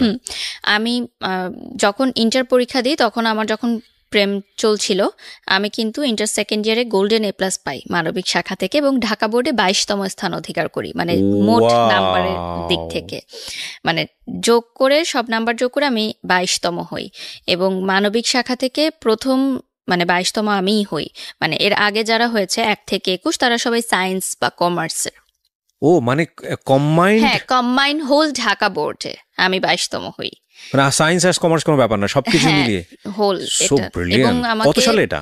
এটা হচ্ছে 2012, এবং আমাকে গভর্নমেন্ট থেকে কিন্তু প্রতি বছর টাকা দেয়া হতো। ক্যান ইউ ইমাজিন, এই মেয়েটা ঢাকা ইউনিভার্সিটিতে চান্স পায়নি জাস্ট বিকজ অফ এই উলালা টাইপ প্রেম। ওকে, তারপর এটাই আসলে লার্নিং এর বিষয়, যারা এখন দেখবে যে পড়াশোনাটা অনেক বেশি ইম্পর্টেন্ট, কারণ জীবনের ক্যারিয়ারটা টোটালি চেঞ্জ হয়ে যায় কিন্তু এই আপনার এই গল্প এখন পর্যন্ত আমাকে মানে এই মোমেন্টটা আমাকে ধাক্কা দিয়েছে। এর আগ পর্যন্ত আমি শুনেছি জীবনে এই ধরনের গল্প বহু শুনেছি, কিন্তু এই যে গা শিউরোটার ফিলিংস আমি খুব কম গল্পেই পাই, এখন উঠেছে। মানে আমার টিচাররা এবং আমার ফ্যামিলি ফ্রেন্ডসরা সবাই চিন্তা করেছিল যে আমি যে কোনো একটা সাবজেক্টে তো পাবোই, মানবিক শাখার কিন্তু অনেক সাবজেক্ট থাকে, এমন না যে আমাকে টপ সাবজেক্টগুলোতেই পেতে হবে চান্স। তো আমি পুরো এক্সামও দিতে পারিনি, আমি একটু সিক ছিলাম। তো তারপর আমি ভর্তি হই ইন্ডিপেন্ডেন্ট ইউনিভার্সিটি বাংলাদেশ আইইবিতে বসুন্ধরা শাখা, এবং ওখানে আমি ফুল স্কলারশিপ নিয়ে ভর্তি হই, মানে আমার কোনো কোন সাবজেক্টে পড়েন? আমি মিডিয়া এন্ড কমিউনিকেশনে ভর্তি হই, ওকে, এবং আমার কোনো টিউশন ফি লাগতো না, ফুল ফ্রি। আমি প্রাইভেট ইউনিভার্সিটিতে পড়তাম, যেহেতু আমার রেজাল্টটা ভালো ছিল, যেহেতু আমি বলেছি আমি মিডল ক্লাস ফ্যামিলির মেয়ে, সো অবভিয়াসলি প্রাইভেট ইউনিভার্সিটির এত খরচ নেওয়াটা সম্ভব ছিল না। তো শুরু হয় আমার নতুন পড়াশোনা সব কিছু। তো সে সময় আমার ফেসবুক নতুন, তো ফেসবুকে আমার একটা ছেলের সাথে পরিচয় হয়। সেই ছেলেটা তখন জব করে অলরেডি একটা গার্মেন্টস ফ্যাক্টরিতে, আমার চেয়ে প্রায় 14 বছরের বড়। তো যেহেতু আমার তেমন কোনো ফ্রেন্ড ছিল না, সো আমি তাকে কখনো দেখিনি, তার সাথে কথা বলতাম, জাস্ট শেয়ার করতাম যে আমার এরকম ব্রেকআপ হয়ে গেছে, আমার খুব খারাপ লাগছে, ছেলেরাই মনে হয় খারাপ, সব ছেলেরা খারাপ, এরকম আমি কথা বলতাম। তো এক সময় সে বলে যে আমি তোমার সাথে দেখা করতে চাই। তো দেখা করলাম, দেখলাম যে আমার চেয়ে অনেক সিনিয়র একটা ভদ্রলোক বলতে গেলে। তো আমার তার সাথে কথা বলতে ভালো লাগতো, যে আমি কথাগুলো বলে হালকা হতে পারতাম। আর আমার তখনকার সেই সময় সমসাময়িক বান্ধবীরা সবাই কিন্তু প্রেম করছে, একদম চুটিয়ে প্রেম করছে। তো তাদের সাথে কিন্তু এই দুঃখের কথাগুলো কয়জন বা কতক্ষণ ধরেই বা শুনতে চায়, তারাও কিন্তু নিজেদের লাইফে ব্যস্ত, এবং দিনের পর দিন কিন্তু কেউ শুনতে চাবে না। তো তার সাথে আমি শেয়ারিংগুলো করতাম। স্টিল নাও কিন্তু আমার ফ্যামিলি জানে না যে আমার পার্সোনাল লাইফে কি হচ্ছে, স্টিল জানে না, না, তাদেরকে আমি একটুও বুঝতে দেইনি, কারণ আমি খুবই চাপা স্বভাবের ছিলাম ছোট থেকে। তো নাচের ক্লাসও চলছে কন্টিনিউ, নাচের ক্লাসের মতো চলছে, টুকটাক অনুষ্ঠান করছি আমি। বাংলাদেশ টেলিভিশনে আমার বিতর্ক করতাম, কুইজ প্রতিযোগিতা, এবং জাতীয় পর্যায়ে আমার বিভিন্ন পুরস্কারও আছে। সেটা 2008 থেকে বাংলাদেশ টেলিভিশনে করি। তো ইউনিভার্সিটিতে ওঠার পর আমার কিছু ফ্রেন্ড হয় ইউনিভার্সিটিতে প্রথম, তারা বুঝতে পারে যে আমি মেন্টালি ওকে না, মানে হঠাৎ কান্না করে ফেলি, হঠাৎ কোনো নিউ রিলেশনশিপ কাপলকে দেখলে আমার খুব খারাপ লাগে, যেটা হয় ব্রেকআপের পর, এবং তাকে আমি ভুলতে পারছিলাম না কোনোভাবেই। মানে আমার মনে হচ্ছিল যে জিনিসটা আমার, সেটা চোখের সামনে দিয়ে আরেকজন নিয়ে চলে যাচ্ছে, এটা আসলে মানা যায় না। তো আমার মনে হলো যে আমি আসলে মানসিক চাপটা নেওয়ার জন্য প্রস্তুত না এই বয়সে। তো আমার মনে হলো যে আমি আর বেঁচে থাকতে চাই না, কারণ আমি আসলে এটা দেখতে পারবো না যে আমার ভালোবাসার মানুষটা অন্য কারোর সাথে আছে। ইন দ্য মিড টাইম ওই মেয়েটাও কিন্তু আমাকে কন্টিনিউয়াস থ্রেট দিতে থাকে যে আমার বয়ফ্রেন্ডের সাথে তুমি দেখা করবা না, তাকে কোনো ফোন করবা না, কারণ আমি তাকে ডেইলি ফোন করতাম, মেসেজ করতাম। সে আমাকে ফোন করে নানান আজে বাজে গালাগালি যত ছিল অনেক কিছু বলে। তো সেই সময় আমার মনে হয়েছিল যে আমি মনে হয় মারা যাব, আমি মরে যেতেই চাই। সে সময় তো ট্যাবলেট এতটা ইজি ছিল না, তো ছিল যে আমি ফাঁস দিতে চেয়েছিলাম গলায়, প্রিপারেশনও নিয়েছিলাম। বাট জাস্ট একটা মোমেন্টের জন্য আমার মনে হলো যে আমারটা জীবন তো মাত্র শুরু। মানুষ বলে যে ইউনিভার্সিটি লাইফটা অনেক এনজয়েবল হয় এবং সামনে আরো অনেক জীবন বাকি আছে, এবং আমি দেখতে চাই যে আমাকে ছাড়া সে কতটা সুখে আছে। আমি শেষটা দেখতে চাই, আমি এত তাড়াতাড়ি হেরে যেতে চাই না। তো আমি ওই পথ থেকে আবার ফিরে আসলাম। মানে এটা ফ্যামিলি জানে না আপনি, মানে কোনো স্টেপ সেভাবে নিতে পারেন? ফ্যামিলি জানে না। ওকে। তো যেটা হয় যে ইউনিভার্সিটিতে ভর্তি হওয়ার পর আমার মনে হয় যে না, আমি মনে হয় আমি মুভ অন করা দরকার। এভাবে যদি আমি থাকি তাহলে আমি অসুস্থ হয়ে যাব মানসিকভাবে। তো ওই সময় আমাদের একটা প্রোগ্রাম শুরু হয় এবং তখন আমি টেলিভিশনেও নাচ করা শুরু করি আস্তে আস্তে।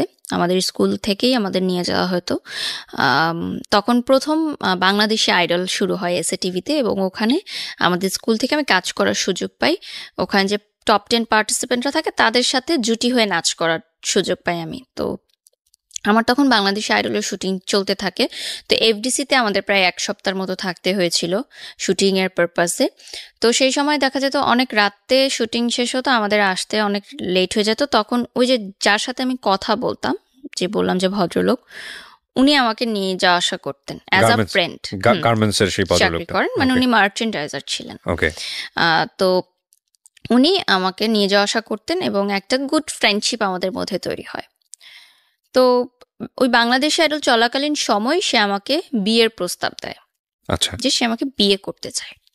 একটা সময় গিয়ে আমার মনে হলো যে যে আমাকে বিয়ের প্রস্তাব দিয়েছে সে তো সব দিক দিয়ে ঠিকই আছে, ভালোই আছে, এবং আমি যদি বিয়ে করে আরেকটা জায়গায় লাইফ সেটেল করতে পারি তাহলে হয়তো আমি মানসিকভাবে একটু সুস্থ হতে পারবো, মানে এই মিসিংটা থাকবে না, এই খারাপ লাগাটা থাকবে না। This is the main part of the story. হ্যাঁ, এক্স্যাক্টলি, যে একজনকে ভুলার জন্য আমি আরেকজনকে উপর নির্ভরশীল হতে চাচ্ছি। রাইট।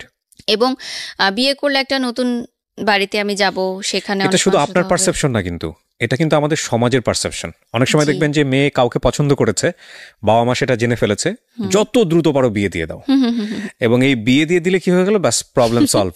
কিন্তু আসলে প্রবলেমের শুরুটা হয় তখন, এবং সেই প্রবলেমটা এত ভয়াবহ হয়, আনথিঙ্কেবল।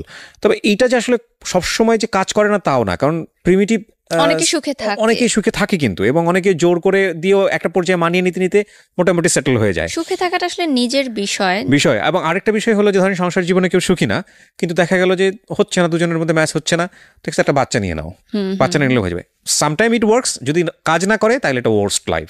তারপরে আমার মনে হলো যে ঠিক আছে, তো আমার বাসায় উনি বিয়ের প্রস্তাব দিল। আমি বললাম ঠিক আছে, আপনি বাসায় ফ্যামিলিগতভাবে কথা বলেন, যদি হয় অ্যারেঞ্জ ম্যারেজ হবে। এবং আমি তাকে ক্লিয়ার করলাম যে আমি কিন্তু আপনাকে ভালোবাসি না, আমি কিন্তু এখনো তাকেই ভালোবাসি, আপনি কি এটা মেনে নিয়ে আমাকে বিয়ে করবেন? তো সে বলে ঠিক আছে, সমস্যা নেই, কারণ সে হয়তো এতটা ম্যাচিউর ছিল সেই বয়সে, ডিল করতে পারবে এটা, যে ভেবেছে যে ঠিক আছে, ছোট বাচ্চা মেয়ে বলছে, বিয়ের পর ভুলে যাবে। সে তো আমার চেয়ে 14 বছরের বড় ছিল, সো তার অবভিয়াসলি থিঙ্কিংটা ওভাবেই সে চিন্তা করেছে যে তখন আপনি ফার্স্ট ইয়ারে। হ্যাঁ, 19 বছর বয়স।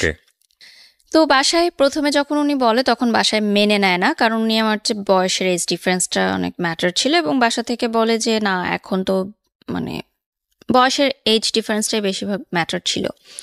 তো শুটিং নিয়েও যখন প্রবলেম শুরু হতে থাকে তখন আমার মা মনে করে যে মেয়ে মিডিয়ার পথে যাচ্ছে, সেটা আটকানোর জন্য মেবি বিয়ে দিয়ে দিলে ভালো হবে।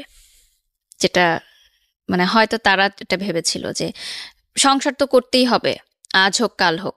তো যদি আগে থেকেই লাইফটা সেটেল হয়ে যায় তাহলে দোষ কি? পড়াশোনা তো চলছেই, পড়াশোনার মতো থাকুক, এদিকে সংসার করুক, অ্যাটলিস্ট এই নাচ গানের যে ভূতটা টেলিভিশনে কাজ করার এটা চলে যাক। তো একটা সময় রাজি হয়। তো আমার বাংলাদেশ আইডলের ফাইনালের যেদিন শুটিং থাকে, মানে ফাইনাল এপিসোডের, আমার এখনো ইউটিউবে 8 এপিসোড পর্যন্ত আমার নাচগুলো আছে, এরপরে আর নেই। বাংলাদেশ আইডল ওটা গানের অনুষ্ঠান ছিল? হ্যাঁ, কিন্তু গানের অনুষ্ঠানের মানে যারা পার্টিসিপেন্ট ছিল টপ 10, তাদের সাথে নাচের একজন জুটি থাকতো, মানে গানটাকে আর একটু সুন্দর করার জন্য, দর্শকদের কাছে মনোরঞ্জন করার জন্য। তারপর দেখা যায় যে ওই দিন শুটিং এর দিনই আমার বিয়ে হয়। সেটা আমি জানতাম না আসলে। আমার বাসায় খুব ঘরোয়া পরিবেশে বিয়েটা সম্পূর্ণ হয়, মানে কোনো প্রোগ্রাম করে না। তো তার 3 মাস পর আমাকে উঠিয়ে নেওয়া হয়। 3 মাস আমি আমার বাবার বাড়িতেই থাকি। আমার বাবা মা বলে যে 3 মাস সময় নিলাম। তো 3 মাসের মধ্যে গুছানো হয়, একটু ধুমধাম প্রোগ্রাম হয়, গায়ে হলুদ, মেহেদি, সব বিয়ে, বউ ভাত, সবকিছুই হয় সুন্দর। এটা কি ওই সময় ওই ছেলেটা জানতো যে আপনার বিয়ে হয়ে যাচ্ছে? হ্যাঁ, এখানে আমি বলবো যে আমি তাকে কন্ট্যাক্ট করার চেষ্টা করি যে আমি কিন্তু বিয়ে করছি। সে বলে ঠিক আছে, ফাইন, বিয়ে করো, কোনো সমস্যা নেই। তো আমার যেদিন বিয়ের অনুষ্ঠান হয়, বিয়ের শপিংয়ে যাই। তো আমি যখন আগে আমার বয়ফ্রেন্ডের সাথে কথা বলতাম, তখন আমরা চিন্তা করতাম যে বিয়ের দিন আমি লাল লেহেঙ্গা পরবো, এটা আর কি কথা বলতাম। তো বিয়ের যখন মার্কেটিং করতে যাই আমি আর আমার হাজব্যান্ড, তখন বসুন্ধরা কমপ্লেক্সে যাই। আমার এখনো মনে আছে সে একটা গোলাপি লেহেঙ্গা আমার জন্য পছন্দ করে। তাই আমি বলি যে না, এই লেহেঙ্গাটা সুন্দর না, আমি লাল লেহেঙ্গাই পরবো। কারণ আমার মাথায় কিন্তু ওইটাই ছিল যে আমি আমার কমিটমেন্টটা রাখবো, যে আমি আমার বিয়ের দিন লাল লেহেঙ্গাই পরবো এবং সেটা ওর জন্য পরবো। মানে আমার কার সাথে বিয়ে হচ্ছে বা আমার বিয়ে হচ্ছে সেটা কিন্তু তখন বিষয় না। আমার বিষয় হচ্ছে যে আমি আমার কমিটমেন্টটা রাখবো। তা আমি লাল লেহেঙ্গাই কিনি এবং আমি লাল লেহেঙ্গাই পরি আমার বিয়ের দিন। এটা আমার হাজব্যান্ড জানতেন না যে আমি কেন লাল লেহেঙ্গাটা চুজ করলাম। তো পরবর্তীতে যেদিন আমার বিয়ের অনুষ্ঠান, আমার এখনো মনে আছে, আমি গুলশানে পার্সোনাতে সাজ শেষ করে আমি ফোন দিলাম আমার আগের বয়ফ্রেন্ডকে। নিচে কিন্তু গাড়ি দাঁড়িয়ে আছে, আমার মা এসেছে আমাকে নিতে। আমি যাওয়ার আগে জাস্ট ফোন দিলাম যে আমার বিয়ে হচ্ছে, আজকে আমার বিয়ে, তুমি যদি এখনো আমাকে বলো আমি এই মুহূর্তে চলে আসবো গাজীপুরে। এই অবস্থায় চলে আসবো? হ্যাঁ, এই লাল লেহেঙ্গা পরে আমি চলে আসবো, তুমি শুধু আমাকে অ্যাকসেপ্ট করো। আমি কমিউনিটি সেন্টারে যাব না, কিন্তু আমার কিন্তু অলরেডি আক্ত হয়ে গেছে, ওই দিন তো আমার প্রোগ্রাম। তারপর আমি বলি যে আমি সব ছেড়ে চলে আসবো। আমি মানে কিছু চিন্তা করি না যে আমার ফ্যামিলি কি ভাববে, বা এতগুলো মানুষ যারা আমার বিয়ের দাওয়াতে এসেছে তারা কি ভাববে, ভাবিনি। আমার মনে হয়েছে যে বিয়ে হয়ে গেলে তো আমি সারা জীবনের জন্য তাকে হারিয়ে ফেলবো, শেষ সুযোগটুকু নেই। তাহলে অ্যাটলিস্ট আমার বিয়ের পর আমি এটা ভাববো না যে আমি, মানে একটা আফসোস থাকবে যে আমি শেষবার ট্রাই করতাম, কিন্তু এখন যদি সে আমাকে নাও করে দেয় অ্যাটলিস্ট আমার আফসোস নাই, হ্যাঁ আমি ট্রাই করেছি, আমি তাকে পাইনি। তো সে বলে যে না, আমি পাগলামি করো না, তুমি কমিউনিটি সেন্টারে যাও, বিয়ে করো। সেদিনও আমি কান্না করেছি অনেক। তো যাই, যথারীতি আমার বিয়ের অনুষ্ঠান হয়, বৌভাত হয়, সংসার শুরু করি। আমার সংসারে ছিলেন আমার যা, ননদ, ননাস, দেবর, মানে শ্বশুর শাশুড়ি ছিলেন না, কোনো মুরব্বী ছিলেন না। মুরব্বী বলতে তারাই ছিলেন। এবং এটাও একটা যে আমার হাজব্যান্ডের প্রতি আমার ফিলিংসটা গ্রো করে, যে যেহেতু তার বাবা মা নেই, সে সবসময় বলতেন যে, মানে তার বাবা মার কবরস্থানে একবার আমাকে নিয়ে গেছিলেন দেখাতে, এবং সে বলেছিল যে এখানে আমি তোমাকে বলি যে আমি তোমাকে অনেক ভালোবাসি, আমার বাবা মাকে সাক্ষী রেখে বলছি। তো সেই জিনিসটা আমাকে অনেক বেশি ইমোশনালি অ্যাটাচ করে। সেই সময় কিন্তু আমার মনে হয়েছে ঠিক আছে, বিয়ের পর নাচ পছন্দ করতো না আমার শ্বশুরবাড়ির, ওনারা খুবই কনজারভেটিভ ছিলেন, তারা বোরখা পরতেন। আমাকে হিজাব করতে কখনো ওনারা বাধ্য করেননি, কিন্তু নাচ করা যাবে না। তো আমার হাজব্যান্ডের কাছে আমি বললাম যে আমার তো নাচ অনেক পছন্দ, কি করব? সে বলছে ঠিক আছে, তুমি টেলিভিশনে বা মঞ্চে কোনো প্রোগ্রাম করতে পারবে না, জাস্ট নাচের ক্লাসটা করো, কিন্তু সেটাও শ্বশুরবাড়িতে জানানোর দরকার নেই, সেটা তুমি আমার পারমিশন নিয়ে করো। তো আমি জাস্ট নাচের ক্লাস করতাম, বাট তখন এগুলো আমার কাছে কোনো ম্যাটার করতো না। আমার মনে হয়েছে যে আমার লাইফ হবে আর 10টা মেয়ের মধ্যেই আমার বিয়ে হয়ে গেছে, বাচ্চা হবে, একটা সংসার হবে, দ্যাটস ইট। মানে নাচ করব, মিডিয়ায় কাজ করব, সাজবো এগুলো কখনোই আমার মাথায় ছিল না। আপনি বলতেছেন আর আমি আপনার ওই ক্লাস 7 থেকে মানে এখন যতটুকু বলেছেন ততটুকু পর্যন্ত আমি মাথার মধ্যে আমি যোগ বিয়োগ করতেছি। আমার শুধু একটা জিনিস এসে বারবার বাড়ি দিচ্ছে মাথায়, যে একটা মেয়ে কী পরিমাণ ব্রিলিয়ান্ট হলে মানবিক বিভাগ থেকে সে এত ব্রিলিয়ান্ট রেজাল্ট করতে পারে এইচএসসিতে, এবং সেই মেয়েটার ফিউচার এই একটা রিলেশনশিপকে কেন্দ্র করে কত আপস অ্যান্ড ডাউন এবং জীবনটাকে কোথায় নিয়ে যাচ্ছে। Can you even imagine? আমার মনে হয় এই এপিসোডটাকে মানে সার্বজনীন এপিসোড করা উচিত। ক্লাস 5-6-এর পড়ুয়া বাচ্চা থেকে শুরু করে সবারই শোনা উচিত যে একটা ভুল সম্পর্ক বা ইমোশনালি আসলে ফল ইন হওয়া, এবং ফল ইন হলে কতটুকু হতে হয়, আর ফল ইন হলে হওয়া উচিত না হলে কোন পর্যন্ত নিতে হয়, সেটা ক্যারিয়ারের উপর আসলে কি হয়, শিক্ষার উপর আসলে কি হয়, that will be the best example ever. আজকের এপিসোডটা নিয়ে আমার এটাই বলতে ইচ্ছে করছে, কারণ আমি তো গেস করতে পারছি এবং আমার মনে হয় আপনারাও গেস করতে পারছেন যে এরপরে কী শুনবেন আপনারা। তবে গেস করেন না, কারণ অনেক সারপ্রাইজ আপনাদের জন্য অপেক্ষা করছে। বলেন তারপর। আরেকটা বিষয় ছিল যে আমি অন্য সাবজেক্টেও পড়তে পারতাম। আমাকে আমার আইইউবি থেকে বলেছিল যে ল, ইকোনমিক্স, ইংলিশ পড়তে, কারণ কিন্তু তখন আমার মানসিকভাবে এতটা আমি ভেঙে পড়েছিলাম যে আমার মনে হচ্ছিল যে এই সাবজেক্টগুলো নিয়ে পড়াটা আমার জন্য অনেক ডিফিকাল্ট হবে। সো এই জন্য মিডিয়া অ্যান্ড কমিউনিকেশন সিলেক্ট করলাম, কারণ এখানে কিন্তু অনেক ক্রিয়েটিভ রাইটিংস থাকে এবং আমি আগে থেকেই খুব creative writings with due respect আমি আপনার ফ্যামিলিকে রেসপেক্ট করে কিছু কথা বলতে চাই। একটা যেটা হচ্ছে যে আপনি ইন্ট্রোভার্ট ছিলেন, শেয়ার করছেন না কারোর সঙ্গে, কিন্তু আপনার যেই পরিবর্তনগুলো, ক্যারিয়ারিস্টিক যে পরিবর্তনগুলো, এডুকেশনের যে পরিবর্তন আসতেছে, ধুমধাম করে যে ঘটনাগুলো ঘটে যাচ্ছে, এগুলো তো আপনার বাবা আমার সামনেই ঘটছিল। তারা কেন স্টেপ নিচ্ছিল না? তারা কেন আপনার সঙ্গে বসে ফ্রি হচ্ছিল না যে বাবা তুমি শেয়ার করো আমার সঙ্গে কি হচ্ছে? এত ফ্রি না আমার ফ্যামিলি, কখনোই ছিল না এত free. That's your bad luck, definitely bad luck. Okay চলেন, তারপর কি হলো? বিয়ে হলো। তো বিয়ের পর আমাকে চিটাগং নিয়ে যাওয়া হয়। আমার শ্বশুরবাড়ি চিটাগং ছিল।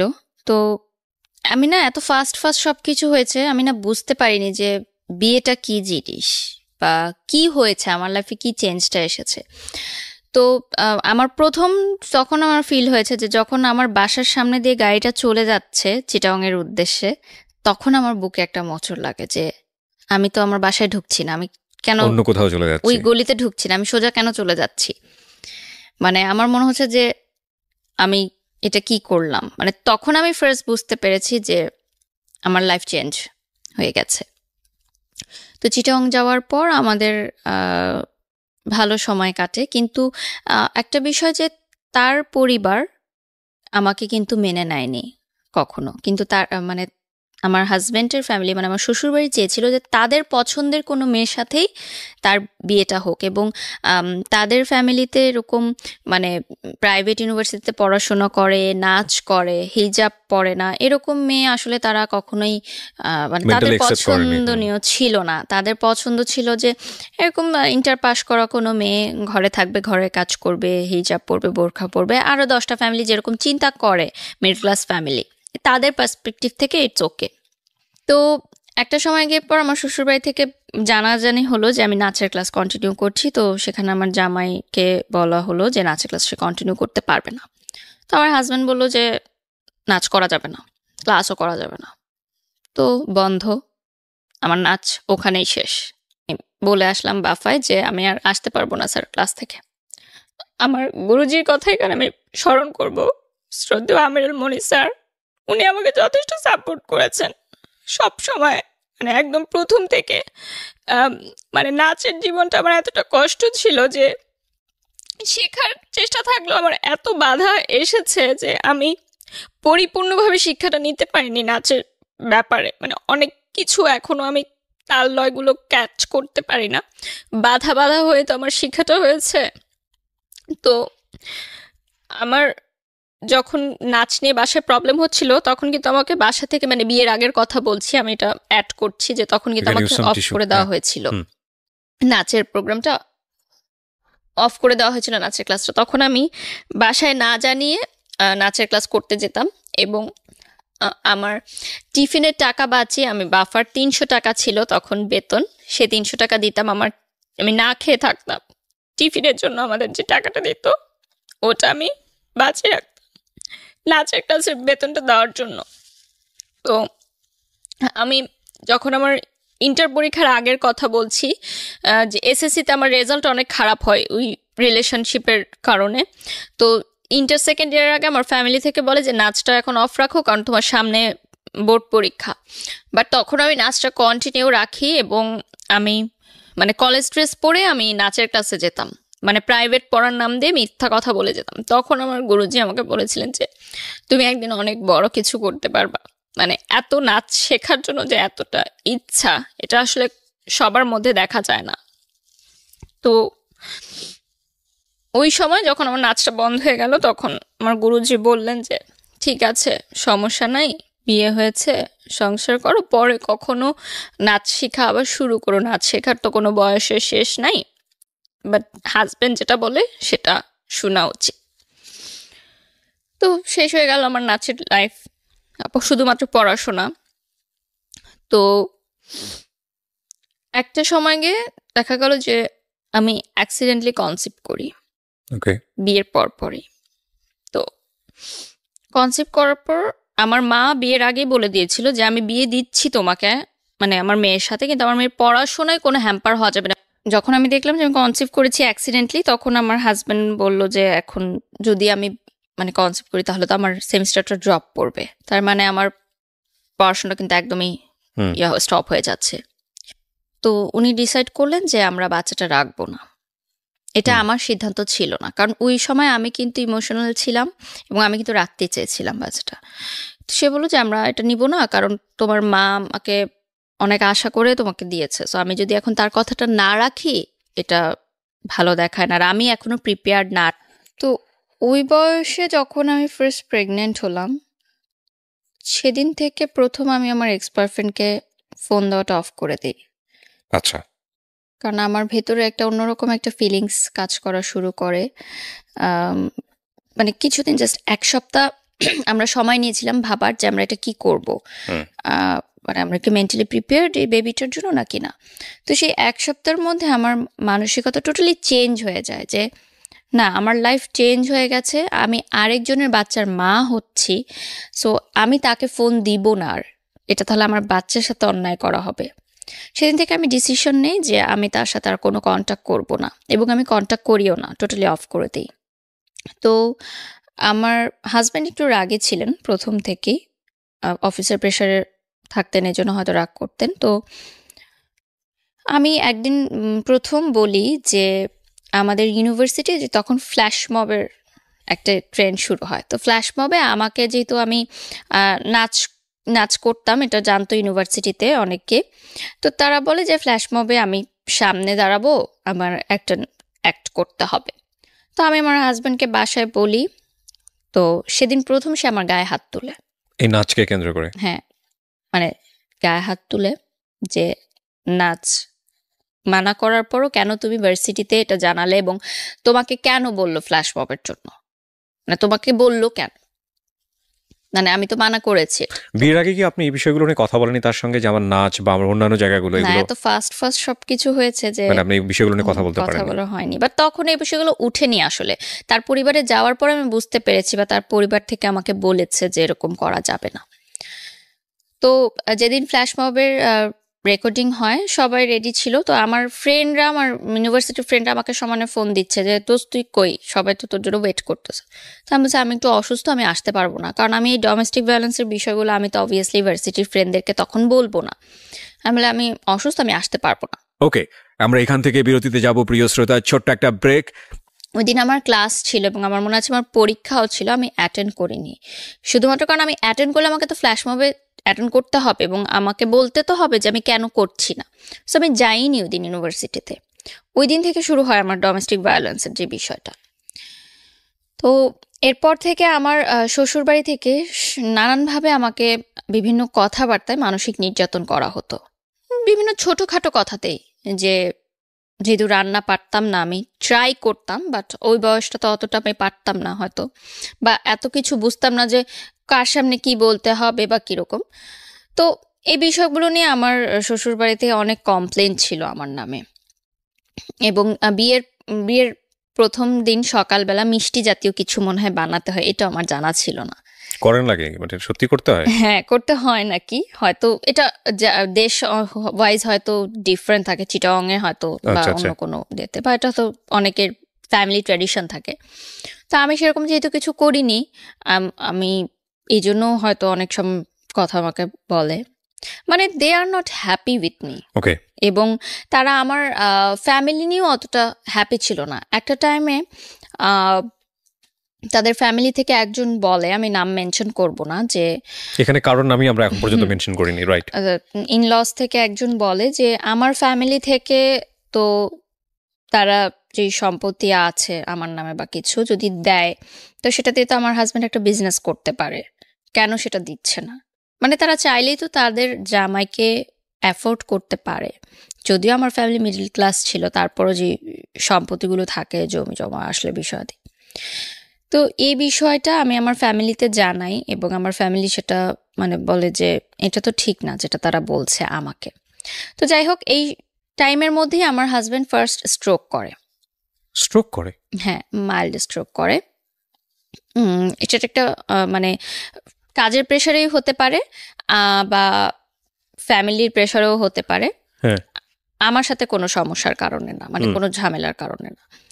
সুস্থ মানুষ ছিল, হঠাৎ রাতে মানে তার হাই প্রেশার ছিল অনেক, এটার কারণে হতো। তো ইউনাইটেড হসপিটালে তাকে নিয়ে যাওয়া হয় এবং সেদিন সে আমার বাসাতেই ছিল, মানে আমার মায়ের বাসাতেই ছিল। আমরা নিয়ে যাই তাকে হসপিটালে। তো আইসিইউতে সে ছিল 2 রাত। তো সেই বয়সে আসলে এত কিছু বুঝে ওঠার আগেই মানে এরকম ছিল যে সে বেঁচে ফিরবে কি না জানি না। আইসিইউতে গেলে যেটা হয় আর কি, এবং স্ট্রোক করেছে সে, এবং খুব ভালোভাবে। আমার এখনো মনে আছে ওই দিন আমি মানে ইউনাইটেডের আইসিইউ সামনে তো মানে বসার কোনো প্লেস নেই, আমি সিঁড়িতে বসেছিলাম সারা রাত, মানে রাত 12:30-1টার দিকে ঘটনা, আমি ভোর পর্যন্ত আমি বসেছিলাম। এবং মানে আমি জানি না যে কি হবে, এবং আমার তখন ফার্স্ট টাইম মনে হয়েছে যে আমার লাইফটা কি এরকম হওয়ার কথা ছিল। আমার সাথে যে ফ্রেন্ডরা তারাও এখন ফুচকা খাচ্ছে, প্রেম করছে, মুভি দেখতে যাচ্ছে, গান শিখছে, ফ্রেন্ডদের সাথে হ্যাং আউট করছে, সুন্দর সুন্দর কাপড় পরছে। আমি আইসিইউর সামনে এইভাবে বসে আছি। এটা তো আমার লাইফ হওয়ার কথা ছিল না। আমি তো আমার লাইফটাকে এভাবে দেখতে চাইনি, এবং সেটা আমার ভুলের জন্যই। কিন্তু আমি কিন্তু কাউকে ব্লেম করতে পারবো না যেটা তাদের ভুলের জন্য। আমার লাইফ কিন্তু আজকে আমার ভুলের জন্যই এমন। তো ভোরের দিকে আমার দেবর এসে আমাকে একটা জুস কিনে দিল, জুস খেলাম, কারণ আমিও নিজেও অসুস্থ হয়ে যাচ্ছিলাম আসলে ওই সময়টায়। তো যাই হোক, দুপুরের দিকে ডক্টর আসে, ইউনাইটেডের 2টার সময় ডক্টর আসে আবার দুপুরবেলা চেক আপ করার জন্য। তখন বলে যে আপনার হাজব্যান্ড ঠিক আছে, কোনো চিন্তার বিষয় নেই, ওনাকে আমরা এইচডিআর বা কি যেন একটা বলে ওখানে ট্রান্সফার করে দিচ্ছি, কালকে ডিসচার্জ হয়ে যাবে। তো গেল আরেকটা ধাক্কা গেল আমার লাইফের উপর দিয়ে। তার কয়েক মাসের মধ্যেই আমার হাজব্যান্ডের আরেকটা জটিল রোগ ধরা পড়ে, এবং সেটা বেশ জটিল ছিল। আমি এখন বলতে পারবো না হয়তো স্ক্রিনে, তার হয়তো কোনো ক্ষতি হোক না, ঠিক আছে, আমরা জানতে চাই না। যেটার কারণে তার খাওয়া দাওয়ার অনেক রেস্ট্রিক্টেড হয়ে যায়, এবং এটা বাই জেনারেশন ছিল এই রোগটা। তো দেখা যায় যে খুব পরিমিত হয়ে যায় তার লাইফ স্টাইলটা, এবং একটা অপারেশন হয়, মেজর অপারেশনের পর তার বেশ কয়েকদিন বেড রেস্টে থাকতে হয়। তো তখন কিন্তু একটা ডিস্টেন্স ক্রিয়েট হয়, মানে হাজব্যান্ড ওয়াইফের যে রিলেশনটা থাকে সেটার ব্যাপারে ডিস্টেন্স ক্রিয়েট হয়। প্রায় 1 বছরের মতো ছিল সেটা। 1 ইয়ার। এবং এমনও ছিল না যে এর আগেও খুব বেশি মানে ভালো ছিল, সুখকর ছিল ওই লাইফটা। তারপরও 1 বছরের ডিস্টেন্স আমার মনে হয় যে অনেক কিছু চেঞ্জ হয়, কারণ একটা হাজব্যান্ড এটা খুবই ইম্পর্টেন্ট। তো ইভেন যদি বন্ডেজটা না থাকে, হ্যাঁ, আমি একটা মানুষের সঙ্গে স্টে করতেছি, একই বিছানায় ঘুমাচ্ছি না, হোয়াট ফর রিজনটা কি? আপনি যদি একটা মানুষের সঙ্গে স্টে করেন, ওই মানুষটার পারপাস আপনি সার্ভ করতেছেন, ইটস আ রিলেশনশিপ, লাইক সে আপনার কিন্তু সম্পর্কের জায়গা থেকে হাজব্যান্ড, কিন্তু এই মানুষটার আপনি পারপাসই ছিল এই মানুষটার কাছে আসা যে আমি এক ধরনের রিমেডি চাই আমার পাস্ট লাইফে। ইট ইজ নট মানে অ্যাকচুয়ালি কাজ করতেছে না। সেকেন্ড হচ্ছে যে ওখানে গিয়েও আপনি আপনার জায়গা থেকে যেটা চেয়েছিলেন সেভাবে হচ্ছে না, হ্যাপি না। থার্ডলি হলো যে সম্পর্কের জায়গাটা, স্বামী স্ত্রী যে সম্পর্কের জায়গাটা, ইট ইজ নট সাউন্ড। এখন সবকিছু মিলায়ে দ্য এম ইজ 0, মানে আলটিমেটলি নেক্সট ডে ইজ 0। তাহলে আমি এই মানুষের সঙ্গে স্টে কেন করছি? মানে তাকে আমি তো ভালোবাসি না। সো দেখেন সম্পর্কটা কতটা জটিল জায়গায় চলে গেছে। হ্যাঁ, তারপরে মানে সেই সময় আমার মনে হয়েছে যে that was a wrong decision, যে আমার এই বয়সে বিয়ে করলাম একজনকে ভুলার জন্য, আরেকজনের উপর নির্ভরশীল হলাম, এবং তাকেও আমি ভালোবাসতে পারছি না। তো আপনি যখন এই রিলেশন মানে হাজব্যান্ড থাকা অবস্থায় আপনার এক্স বয়ফ্রেন্ডকে ফোন দিচ্ছিলেন, এক্স বয়ফ্রেন্ড তো আপনার জায়গা থেকে আমি বলতে পারি না, কারণ তখন আপনি তাকে লাভ করে চলেছেন, বাট তার জায়গা থেকে কি সেটাও আমরা জানি না। সো ও কি বলতো, ও কি বলতো যে তুমি সংসার করো ঠিক মতো, এটাই বলতো, বা ও বলতো না যে ব্যাক করো বা ওরকম কোনো কিছু? কখনোই না। তখন ওর সাথে ওই মেয়েটার সম্পর্ক কি কেমন এখানে চলছিল? একটা টুইস্ট আছে, যেই মেয়েটার কারণে আমাকে ছেড়ে গেছিল, আমার বিয়ের পরপরই সেই মেয়েটা একটা প্রবাসী ছেলেকে বিয়ে করে মানে বিদেশে চলে যায়। তারপরেও এই ছেলেটা আপনার বিয়ের পরে আপনাকে আর কোনো প্রকার মানে সে কখনো কল করতো না? না, তার জায়গাতে সে কিন্তু আমার কাছে কিন্তু কষ্ট পেয়েছে। হ্যাঁ, কষ্ট পেয়েছে, কিন্তু আপনার ধরেন এই কষ্টের জায়গাটা থেকে কিছুটা রেমেডি চাইলে আপনাকে নক দিতে পারতো, নিতে পারতো, কিন্তু সে সেটা নেয়নি। কারণ তখনও কিন্তু আমি উইক ছিলাম ইমোশনালি তার জন্য, বাট সে চেয়েছে যে আমার সংসারটা নষ্ট না হোক। ডেফিনেটলি অনেক শেখার আছে আজকের এই গল্প থেকে, বিলিভ মি। বলেন তারপরে যেটা হয় যে ওই বয়সটায় না এত কিছু আমি বুঝতাম না, যে হার্টের পেশেন্টকে কিভাবে ট্রিট করতে হয় বা এই ধরনের জটিল রোগের পেশেন্টকে কিভাবে ট্রিট করতে হয়। তো যাই হোক, তারপর একটা সময় সিদ্ধান্ত হলো যে আমরা আলাদা থাকবো, মানে আমার ভাসুরের বাসায় একসাথে না থেকে আমরা আলাদা থাকবো, কারণ ওখানে রুমেরও সংকট ছিল এবং তার ছেলেমেয়েরা বড় হয়ে যাচ্ছিল, আমার হাজব্যান্ডের এরকম প্রবলেম ছিল, জটিল রোগ ছিল। তো আমরা চেঞ্জ করে নতুন বাসা নিব। তখন আমার হাজব্যান্ড বলে যে একা কোনো বাসায় তোমাকে রেখে আমি মানে অফিসে যাব, সেটা আমার জন্য টেনশন হয়। তো আমার মায়ের বাড়িতেই আমরা একটা ফ্ল্যাটে ভাড়া থাকতাম, বাট আমার মা বাবা কখনোই সে ভাড়াটা নেননি। মানে এলাকার মানুষ হয়তো বুঝতো যে ঘর জামাই, কিন্তু আসলে সেটা না। আমার মা নিতেন না, কারণ মা জানতেন যে খুবই লিমিটেড আয় তার, সো এখানে ভাড়াটা কিভাবে নিবে, আমারই তো সন্তান থাকছে। বাট আমার রান্না আলাদা হতো এবং মা আমার পার্সোনাল লাইফে কোনো ইন্টারফেয়ার করতো না, মানে আমি আমার সংসার একদম টোটালি আলাদাই করতাম, আমার মা আমার মার মতো ছিল। তো ডোমেস্টিক ভায়োলেন্স কিন্তু কন্টিনিউ তখনও। সে একটু সন্দেহপ্রবণ ছিল, মানে আমি যে ইউনিভার্সিটিতে যেতাম, আমার মানে ছেলে বন্ধু ছিল না, কিন্তু আমার গ্রুপ স্টাডিজের কারণে প্রাইভেট ইউনিভার্সিটি যেটা হয় যে গ্রুপ করে দেওয়া হয় এবং আমাদের কিন্তু কন্ট্যাক্ট করতে হয় ফেসবুকে বা থ্রুতে। পড়াশোনার কাজেও কিছু ছেলেদের সাথে আমার কথা বলতে হয়, সেটাও তার অতটা পছন্দ ছিল না এবং শ্বশুরবাড়িরও পছন্দ ছিল না যে আমার ছেলেদের সাথে পরিচয় থাকে। তো ওই যে আমার বয়ফ্রেন্ডের একটা বেস্ট ফ্রেন্ড ছিল যার কথা বলছিলাম, তার সাথে কিন্তু আমার কন্টিনিউ সম্পর্ক, কারণ সে আমাকে একটা সময় হেল্প করেছে ইনফরমেশনগুলো দিয়ে, সো তার প্রতি আমি কৃতজ্ঞ। তো সে মালয়েশিয়াতে পড়াশোনা করতে চলে যায় হায়ার স্টাডির জন্য, গ্র্যাজুয়েশনের জন্য। তো সে এত বছর পর মালয়েশিয়া থেকে যখন ব্যাক করে, সে বলে যে আমরা চলো দেখা করি। তাকে আমি জাস্ট ভাইই ডাকতাম এবং সে আমাকে ছোট বোনের মতোই করতো। তো তার সাথে দেখা হয় এত বছর পর, মনে হয় যে আমি মন খুলে কথা বলতে পারছি, আমার কথাগুলো বলতে পারছি। যদি আমার কোনো ফ্রেন্ড ছিল না, আমি বারবার এই কথাটা মেনশন করছি, যে ফ্রেন্ড থাকলে হয়তো আমি অনেক কিছু শেয়ার করতে পারতাম এবং অনেক ভুলগুলো আমি শুধরাতে পারতাম, যেহেতু আমি প্রচুর ইন্ট্রোভার্ট ছিলাম। এবং কলেজ চেঞ্জ হওয়ার কারণে আর আমার সব ফ্রেন্ডরা ইডেনে ভর্তি হয়, আইইউবিতে কেউ ভর্তি হয় না, সো নতুন পরিবেশের কারণে ওটা ফ্রেন্ডশিপটা অতভাবে গড়ে ওঠেনি। তো তারপর যেটা হয় যে আমার শ্বশুরবাড়ি থেকে বলে যে আমি প্রাইভেট ইউনিভার্সিটিতে পড়তে পারবো না, পড়লে আমাকে কোনো সরকারি কলেজে পড়তে হবে। না, কিন্তু আড্ডার জায়গায় ছিলেন আপনি, ছেলেটার সঙ্গে আপনি আড্ডা দিবেন, ওটা বলছি। তো এই কথাগুলো আমি তাকে বলি যে আমার শ্বশুরবাড়ি থেকে আমার নাচ বন্ধ করে দিয়েছে, এখন আমার পড়াশোনা নিয়েও প্রবলেম করছে। কিন্তু ভাইয়া সবসময় বলে যে না, এখন তোমার বিয়ে হয়ে গেছে, এখন তোমাকে অনেক কিছু মেনে চলতে হবে, তুমি এভাবেই চলো, দেখো তোমার শ্বশুরবাড়ি যেভাবে বলে অ্যাডজাস্ট করে চলো, অ্যাডজাস্ট করেই চলতে হয়, সব মেয়েদেরই ভাবে চলতে হয়। উনি সবসময় আমাকে বোঝাতো। তো উনি আমাকে কিছু চকলেট দেয়, মানে বিদেশ থেকে আসলে তো চকলেটই গিফট নিয়ে আসে। তো আমি যখন বাসায় এসে আমার হাজব্যান্ডকে বলি যে উনি এসেছিল আমাকে চকলেট গিফট করেছে, তখন ওই যে ডোমেস্টিক ভায়োলেন্স সে শিকার হই আমি। তো এটা না আমার কাছে মনে হচ্ছিল যে এটা কেন হচ্ছে, এটা তো আসলে হওয়ার না। আপনার বাবা আপনার গায়ে হাত তুলতো কখনো? ওই যে প্রেম করার কারণে তুলেছে, এছাড়া কখনো তুলতেন। আমার বাবা কখনো তুলেননি, মা তুলতেন।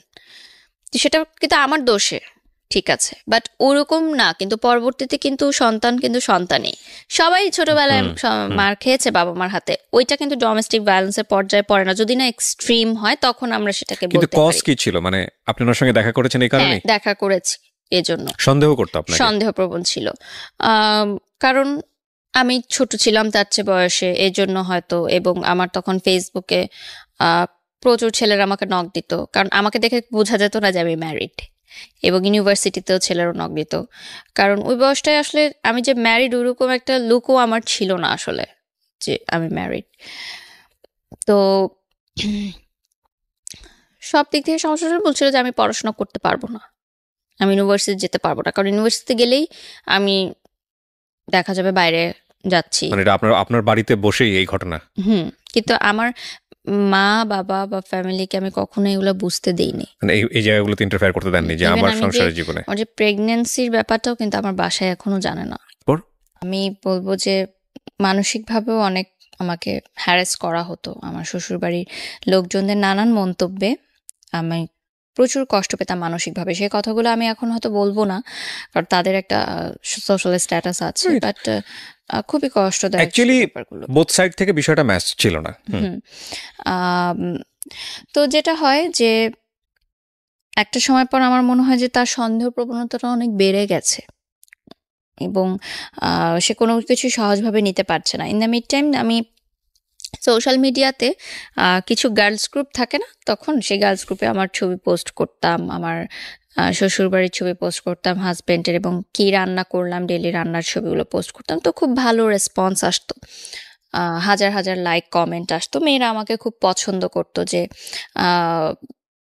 মেয়েদের এখন এরকমও স্বপ্ন থাকে যে বিয়ে করে লাইফ সংসার সেট করবে, কারণ মেয়েদের তো অনেক ধরনের গোল থাকে, বাট আমি আমার সংসার হাজবেন্ড সবকিছু নিয়ে হ্যাপি থাকার চেষ্টা করতাম, মানে সোশ্যাল মিডিয়াতে যেটা আমি দেখাতাম।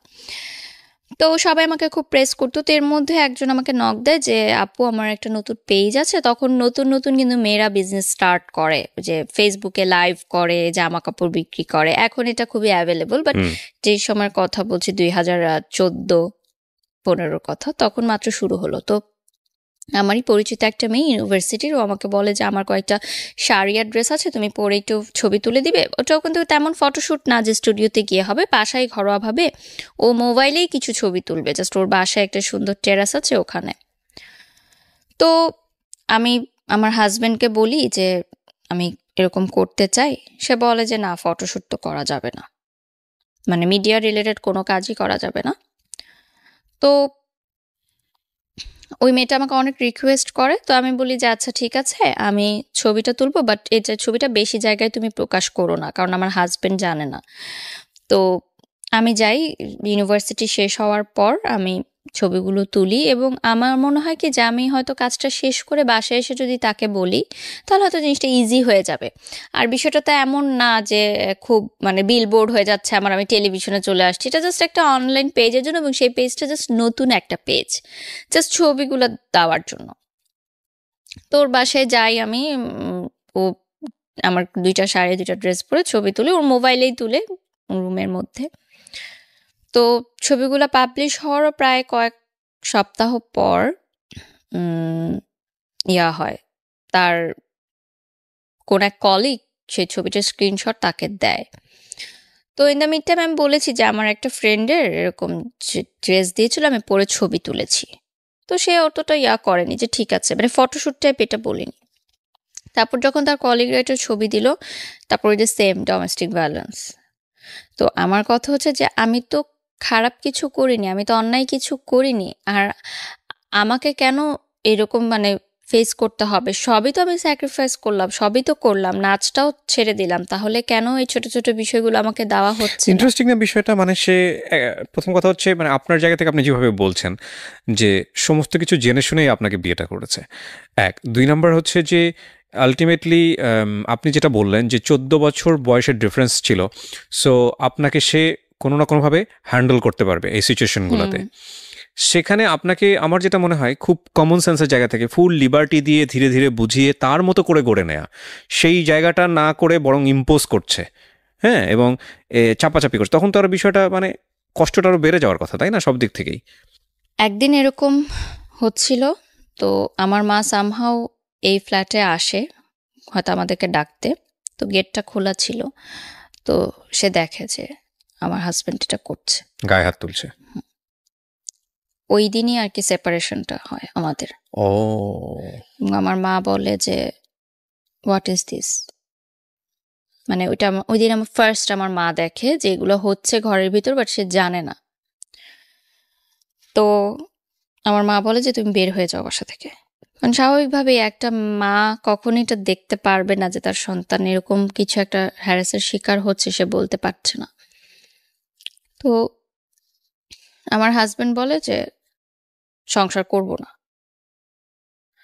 তো চলে যায়। সেদিন প্রথম সেপারেশনটা শুরু হয়, মানে রোজার আগ দিয়ে এই ঘটনাটা। তো আমি ভাবি যে ঠিক আছে, রাগ হয়েছে, আবার ফিরে আসবে। তখনও পর্যন্ত কিন্তু ডিভোর্স বা সেপারেশন এই ধরনের কোনো কিছুই আমার মাথায় নেই, আমার ফ্যামিলির মাথায় নেই, কারণ বিয়ে হয়ে গেছে তো হয়ে গেছে, এখানে আর কোনো সেকেন্ড থটস নাই।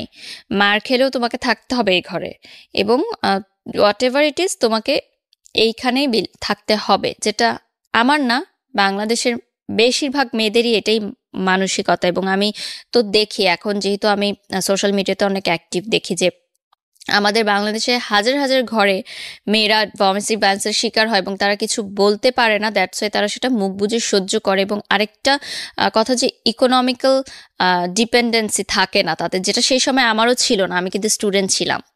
আমার হাজব্যান্ড যখন চলে যায়, আমার বাসায় আমার এখনো মনে আছে যে আমার ড্রয়ার খুলে দেখে আমি 10 টাকার নোট আছে শুধুমাত্র, আর কোনো টাকা নেই আমার কাছে, এবং আমার তো কোনো ইনকাম নাই সেই মুহূর্তে। আর একটা মেয়ে হচ্ছে হাজব্যান্ডের চলে যাওয়ার পর বাবা মার কাছে মানে টাকা চাওয়াটা যে কতটা কষ্টের, মানে ওটার চেয়ে ভালো হয় যে দুইটা মাটি ফাঁক হয়ে যাক, আমি নিচে চলে যাই। মানে যারা এইটার কখনো সম্মুখীন হয়েছেন তারা হয়তো বুঝতে পারবেন, এখন হয়তো ভাবছে যে মা বাবার কাছে তো টাকা চাওয়াই যায়, কিন্তু সংসার ভেঙে আমি কিন্তু আরেকজনের বাসায় চলে গেছি, এবং মেয়েরা কিন্তু পরের ঘরের হয় সবসময়। সেই ঘরটা ভেঙে যখন আমি আসি, তখন কিন্তু আমার বাবা মার কাছে টাকা চাওয়াটা কিন্তু এতটা ইজি না কারোর জন্য। যদি সেটাই হতো তাহলে কিন্তু আমাদের বাংলাদেশের মেয়েরা বা সারা বিশ্বে যারা হ্যারাসমেন্টের শিকার হচ্ছে তারা কিন্তু প্রতিবাদ করতো, যদিও এখন অনেক বেড়েছে এটা, বাট তারপরে মিডিল ক্লাস বা লোয়ার মিডিল ক্লাস ওরা এখনো পারে না, শুধুমাত্র তাদের ইকোনমিক্যাল সাপোর্টটা নাই বলে। তো সেপারেশনের পর সে আমার সাথে কোনো কন্ট্যাক্ট করে না, দিনের পর দিন চলে যায়, মাসের পর মাস চলে যায়, সে কোনো কন্ট্যাক্ট করে না। এবং আমি কিন্তু স্টিল ওই ফ্ল্যাটে আছি, এবং আমি ট্রমাটাইজড হয়ে গেছি একা থাকতে থাকতে, কারণ আমি একা থাকতে খুব ভয় পেতাম ছোটবেলা থেকে। আমি আমার ভাইয়ের সাথে শেয়ারে রুমে থাকতাম, বা বিয়ের পর কখনোই আমার হাজব্যান্ডের থেকে আলাদা আমি থাকিনি। সো হঠাৎ করে ওই ফ্ল্যাটে একা থাকাটা কিন্তু আমার জন্য একটা খুব মানসিক চাপ, ট্রমাটাইজড হয়ে গেছি আমি। সো আমার মা আমাকে 1 মাস পর নিয়ে আসলো তার ফ্ল্যাটে, যে ওখানে থাকার দরকার নেই, ফ্ল্যাটটা তালা দিয়ে দাও, দরকার নেই ওখানে থাকার, সে আসলে আবার তুমি করো। তো আমি তার সাথে প্রচুর কন্ট্যাক্ট করার ট্রাই করি, প্রতিদিনই কন্ট্যাক্ট করার ট্রাই করি, বাট না সে আমার ফোন ধরে, না মেসেজের রিপ্লাই দেয়। ইভেন তার ফ্যামিলি মেম্বার্সরাও, একটা মানুষ আমাকে ফোন দেয়নি, আমার ফ্যামিলিকে ফোন দেয়নি। মানে জিনিসটা খুব অবাক না? কেউ বললে হয়তো বিশ্বাস করবে না যে একটা স্বামী স্ত্রীর ঝগড়া হলে কিন্তু শ্বশুরবাড়ি থেকে আগে ফোনটা আসে যে কি হয়েছে তোমাদের, আমাদেরকে বলো, কি সমস্যার সমাধান করি আমরা, বা না করি কি হবে। আমার মাও খুব অবাক হয়েছে ওই সময় যে একটা মানুষ পর্যন্ত ফোন দিল না আমাদেরকে, যে এত বড় একটা ঘটনা হয়ে গেল। এবং আমি আমার দেবরের কাছ থেকে জানতে পেরেছি যে সে তাদের সাথেই আছে ওই বাসাতেই, এবং তারা এরকম একটা পরিকল্পনা করছে তাকে সেকেন্ড ম্যারেজ দেওয়ার, মানে আরেকটা বিয়ে দেওয়ার তাদের পছন্দের মেয়ের সাথে, যেহেতু তারা আমাকে পছন্দ করতেন না। আমার সাথে কিন্তু তখন ডিভোর্স হয়নি, সেপারেশন চলছে। তো আমার মাই ফোন দিল, যেহেতু আমরা মেয়ে পক্ষ, আমরাই ফোন দিলাম, ঠিক আছে, যে তাও সংসারটা টিকুক। তো আমার ননাসের সাথে কথা হয় বা ভাবির সাথে কথা হয়, তারা বলে যে এটা তার ব্যাপার পার্সোনাল, আমরা নো কমেন্টস। তাদের কোনো কমেন্টস নাই এই বিষয়ে, তাদের কিছু বলার নাই, এই বিষয়টা নিয়ে তাদের কিছু বলার নাই, এটা যা ডিসিশন হবে সে দিবে। তো আমার বাবা মা ফার্স্ট থেকেই আমাদের, মানে বিয়ের পর থেকেই, মানে বিষয়টা কেমন যেন মেনে নিতে পারতো না। আমার মা হয়তো বুঝতো, আমাকে বলতো না যে আই এম নট হ্যাপি। ওই চেহারার একটা গ্লো থাকে না বিয়ের পর যে আসে মেয়েদের, ওই জিনিসটা না আমার কখনো আসেনি। তো আমার মা সামহাও বুঝতে পারতো যে I am not happy, but সে আমাকে কখনো ডাইরেক্ট হয়তো প্রশ্ন করতো না।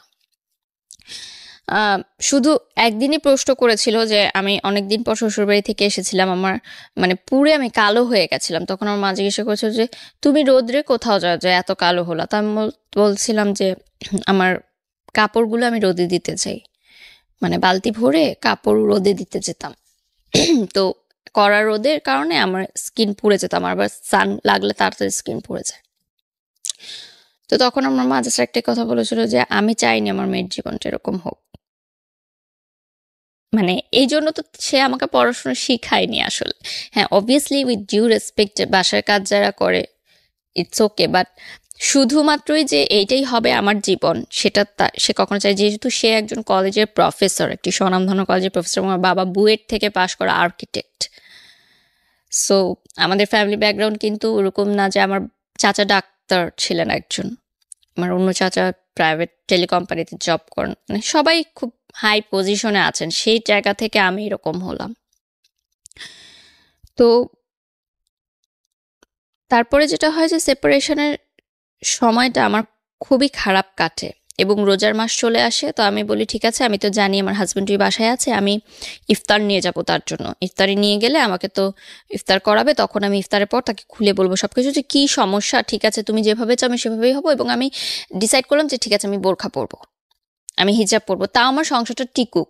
আমি হিজাব পরবো, বোরখা পরবো, দরকার হলে আমি পড়াশোনাও করবো না, আমার দরকার নেই পড়াশোনা করার, আমার এভাবে লাইফ চলছে চলুক, আমি করব, সংসার টিকাবো আমি। তারপরে নিচে যখন গেলাম আমার শ্বশুর বাড়িতে, আমাকে ঢুকতে দিল না বাসায়। তা আমি দারোয়ানকে ইফতারের ভাটিগুলো দিয়ে আমি তার পাশের গুলিতেই ছিলাম, যে হয়তো আমাকে ফোন দিবে, অ্যাটলিস্ট আজানের আগে তো ফোন দিবেই। কারণ আমরা মানে একটা আননোন পার্সনও যদি ইফতারের সময় আপনার দরজায় আসে, আপনি কি করবেন? তাকে ইফতারি করতে দিবেন, সে যতই খারাপ মানুষ হোক না কেন। আপনি তাকে এক গ্লাস পানি দিবেন, ইফতার করতে দিবেন রোজা ভাঙার জন্য। মানে এখনো এই যে রমজান মাস চলছে, আমার রোজা রেখে বলতে খুব কষ্ট হচ্ছে, তারপরও বলছি যে রোজার মাসটা আসলেই আমার একদম ভালো লাগে না। সবাই বলে যে সবাই অপেক্ষা করে মাসের জন্য, কিন্তু এই মাসটা আসলেই আমি ভালো থাকতে পারি না। আমার এখনো মনে পড়ে যে উত্তরা হাই স্কুলের উল্টা দিকে যে ফুটপাথটা আছে উত্তরাতে, আমার শ্বশুরবাড়ির ওই সেক্টরে ছিল। আজান দিচ্ছে, আমি তখনও বসা, আমি ফোনের অপেক্ষায় আমাকে ফোন করবে, ফোন করেনি। আমি ওখানে বসা, আমার কাছে পানিও নাই, সব দোকানপাট, ওখানে কোনো দোকানপাট ছিল না। তো ওই যে বিনামূল্যে ইফতার বিতরণ করে না, তারা এসে আমাকে একটা প্যাকেট দিয়ে গেল এবং তারা গাড়ি দিয়ে যাচ্ছিল, প্যাকেটটা ছুঁড়ে দিয়েছে, আমাকে এসে দেয়ও নি এমন। সো দ্যাট টাইম আমার মনে হয়েছে যে আমার লাইফ কোন পর্যায়ে চলে গেছে, যে আমি রাস্তায় বসে আছি, আমাকে ইফতারের প্যাকেট ছুঁড়ে দিয়ে চলে গেল। মানে আমি কি ভিখারির পর্যায়ে চলে গেলাম? আমার জীবনটা তাহলে কোথায় গেল? এবং আমার হাজবেন্ড, যার সাথে আমি 3-3.5 বছর সংসার করেছি, তার কি একটু বাদলো না যে আমি ইফতারটা করেছি কিনা, আমি পানিটা খেয়েছি কিনা? মানে কি এমন হলো যে এতটা নিষ্ঠুর হয়ে যায় একটা মানুষ? তো আমি জাস্ট পানির বোতল থেকে পানি খাই, আমি ইফতারটা খাই না, আমি চলে যাই বাসায়। বাসায় গিয়ে আমি আমার মাকে বলি যে হ্যাঁ আমি ইফতার করেছি। আমি কিন্তু এগুলো বলি না, বললে আমার মা সেটা নিতে পারবেন না। আমি না ছোটবেলা থেকে সবসময় চেয়েছি যে আমার প্রবলেমগুলো আমার মধ্যেই থাকুক, কারণ আমি ছোট থেকে দেখেছি আমার মা অনেক কষ্ট করে আমাদেরকে আয় করে, চাকরি করে, টিউশনি করে আমার ভাইকে আমাকে বড় করেছে, এবং যৌথ পরিবার ছিল, অনেক মানুষ ছিল, সবার মধ্য থেকে আমাদেরকে ভালো রেখেছেন। তা আমি চাইনি যে এক্সট্রা কোনো হ্যারাসমেন্ট মানে তাকে হোক, তার কোনো চিন্তা হোক আমাকে নিয়ে এক্সট্রা। এই জন্য আমি তাকে কখনো এগুলো শেয়ার করতাম না। তো তারপরে আমি তাকে ফোন দিয়ে বলি যে আমি কি অপরাধ করলাম যে এরকম হয়ে যাচ্ছে। ইন দ্য মিড টাইম আমার স্কুল মানে ইউনিভার্সিটির একটা ফ্রেন্ড আছে, ও চিটাগং এর ছেলে ছিল।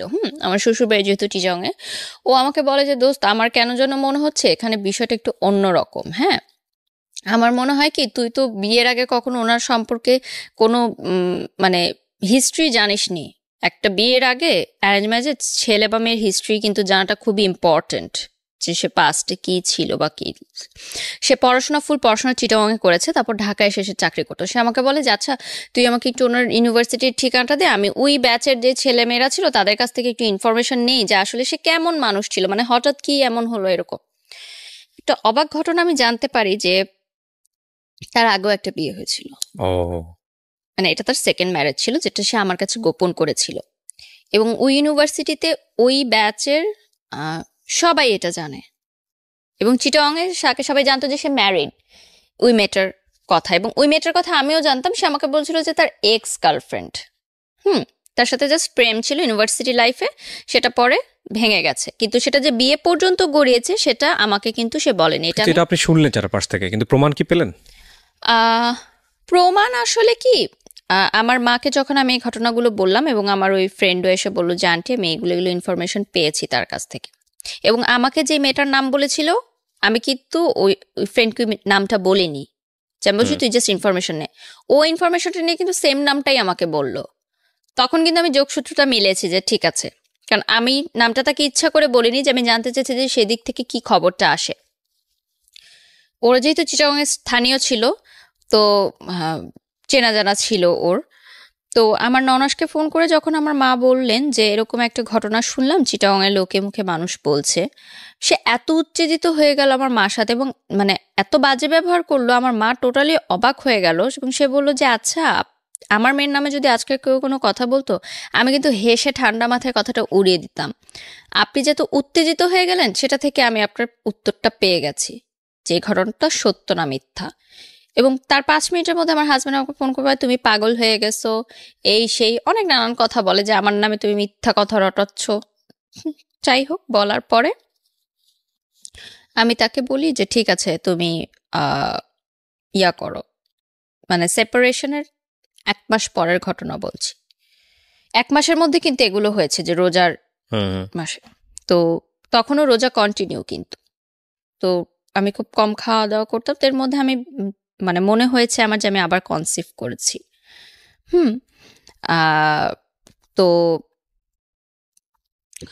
আমি তাকে যখন বলি এটা দেখা হয়, আমি তাকে বলি যে আপনার সাথে আমার কিছু জরুরি কথা আছে, আমি একটু আপনি করে বলতেন। আমি একটু আপনার সাথে দেখা করতে চাই। তো ওই যে বলতাম যে হাজব্যান্ড ওয়াইফের যে সম্পর্কটা ওটা প্রায় ছিল না বললেই চলে, বাট একদমই টোটালি ছিল না সেটা তো না। তো কনসেপ্ট যখন আমি করি তখন আমি চিন্তা করি যে এটা আমার মনে হয় আমার হাজব্যান্ডকে জানানো দরকার, যে মানে ডাউট করছি, তখনও শিওর না। তো সে আমাকে এত মানে খারাপ একটা কথা বলে যে মানে সে আমাকে বলে যে এই বাচ্চাটা আমার না, এটা হয়তো অন্য কারো। মানে ওই কথাটা আমাকে এতটা হিট করে, সেই মুহূর্তে আমি ডিসিশন নেই যে আমি এই সংসার আর করব না। তার আগ মুহূর্ত পর্যন্ত কিন্তু আমি এই ডিসিশনটা নেইনি।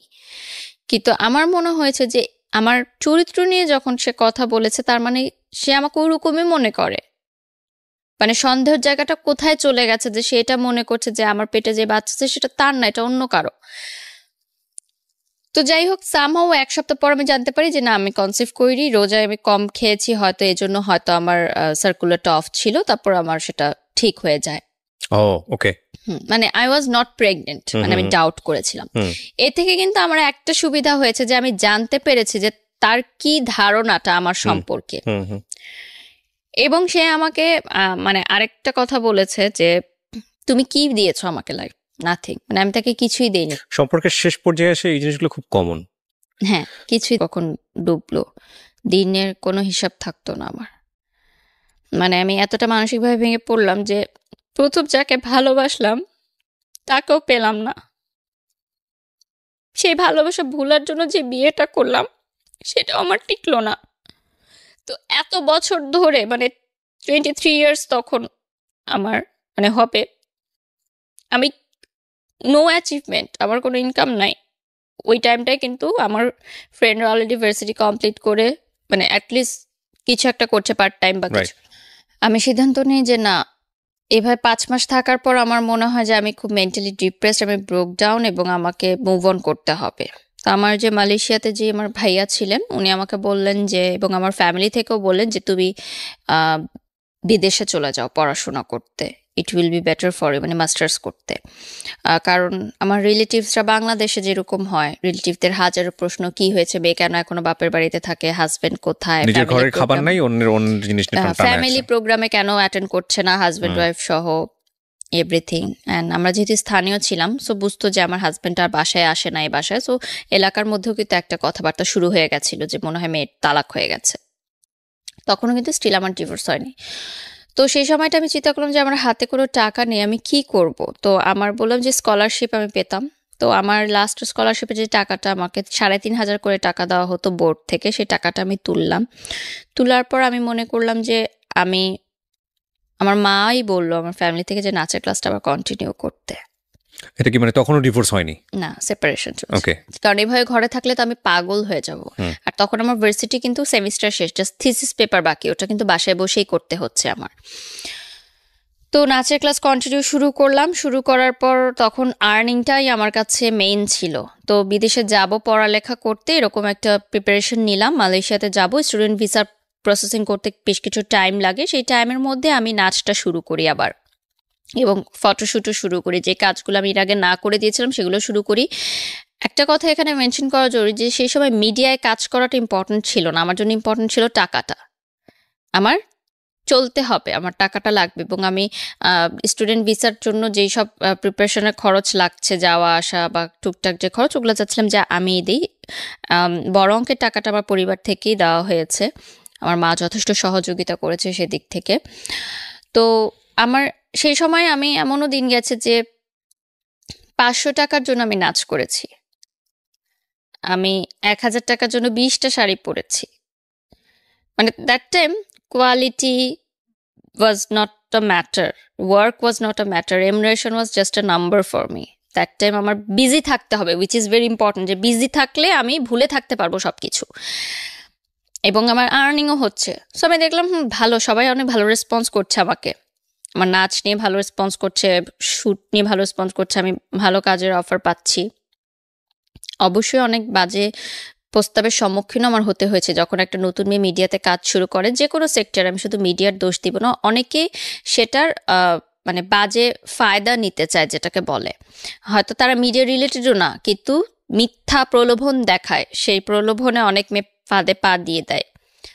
সেটা আমি অনেকভাবে কাটিয়েছি, কারণ এর আগে আমি জীবনে অনেক কিছু দেখে এসেছি, তো আমি খুব বুঝতে পারতাম জিনিসগুলো। তো এরপর আমার নতুন জীবন শুরু হয় মালয়েশিয়াতে। আমি মালয়েশিয়া চলে যাই পড়ালেখা করতে, মাস্টার্স করতে মিডিয়া অ্যান্ড কমিউনিকেশন নিয়ে।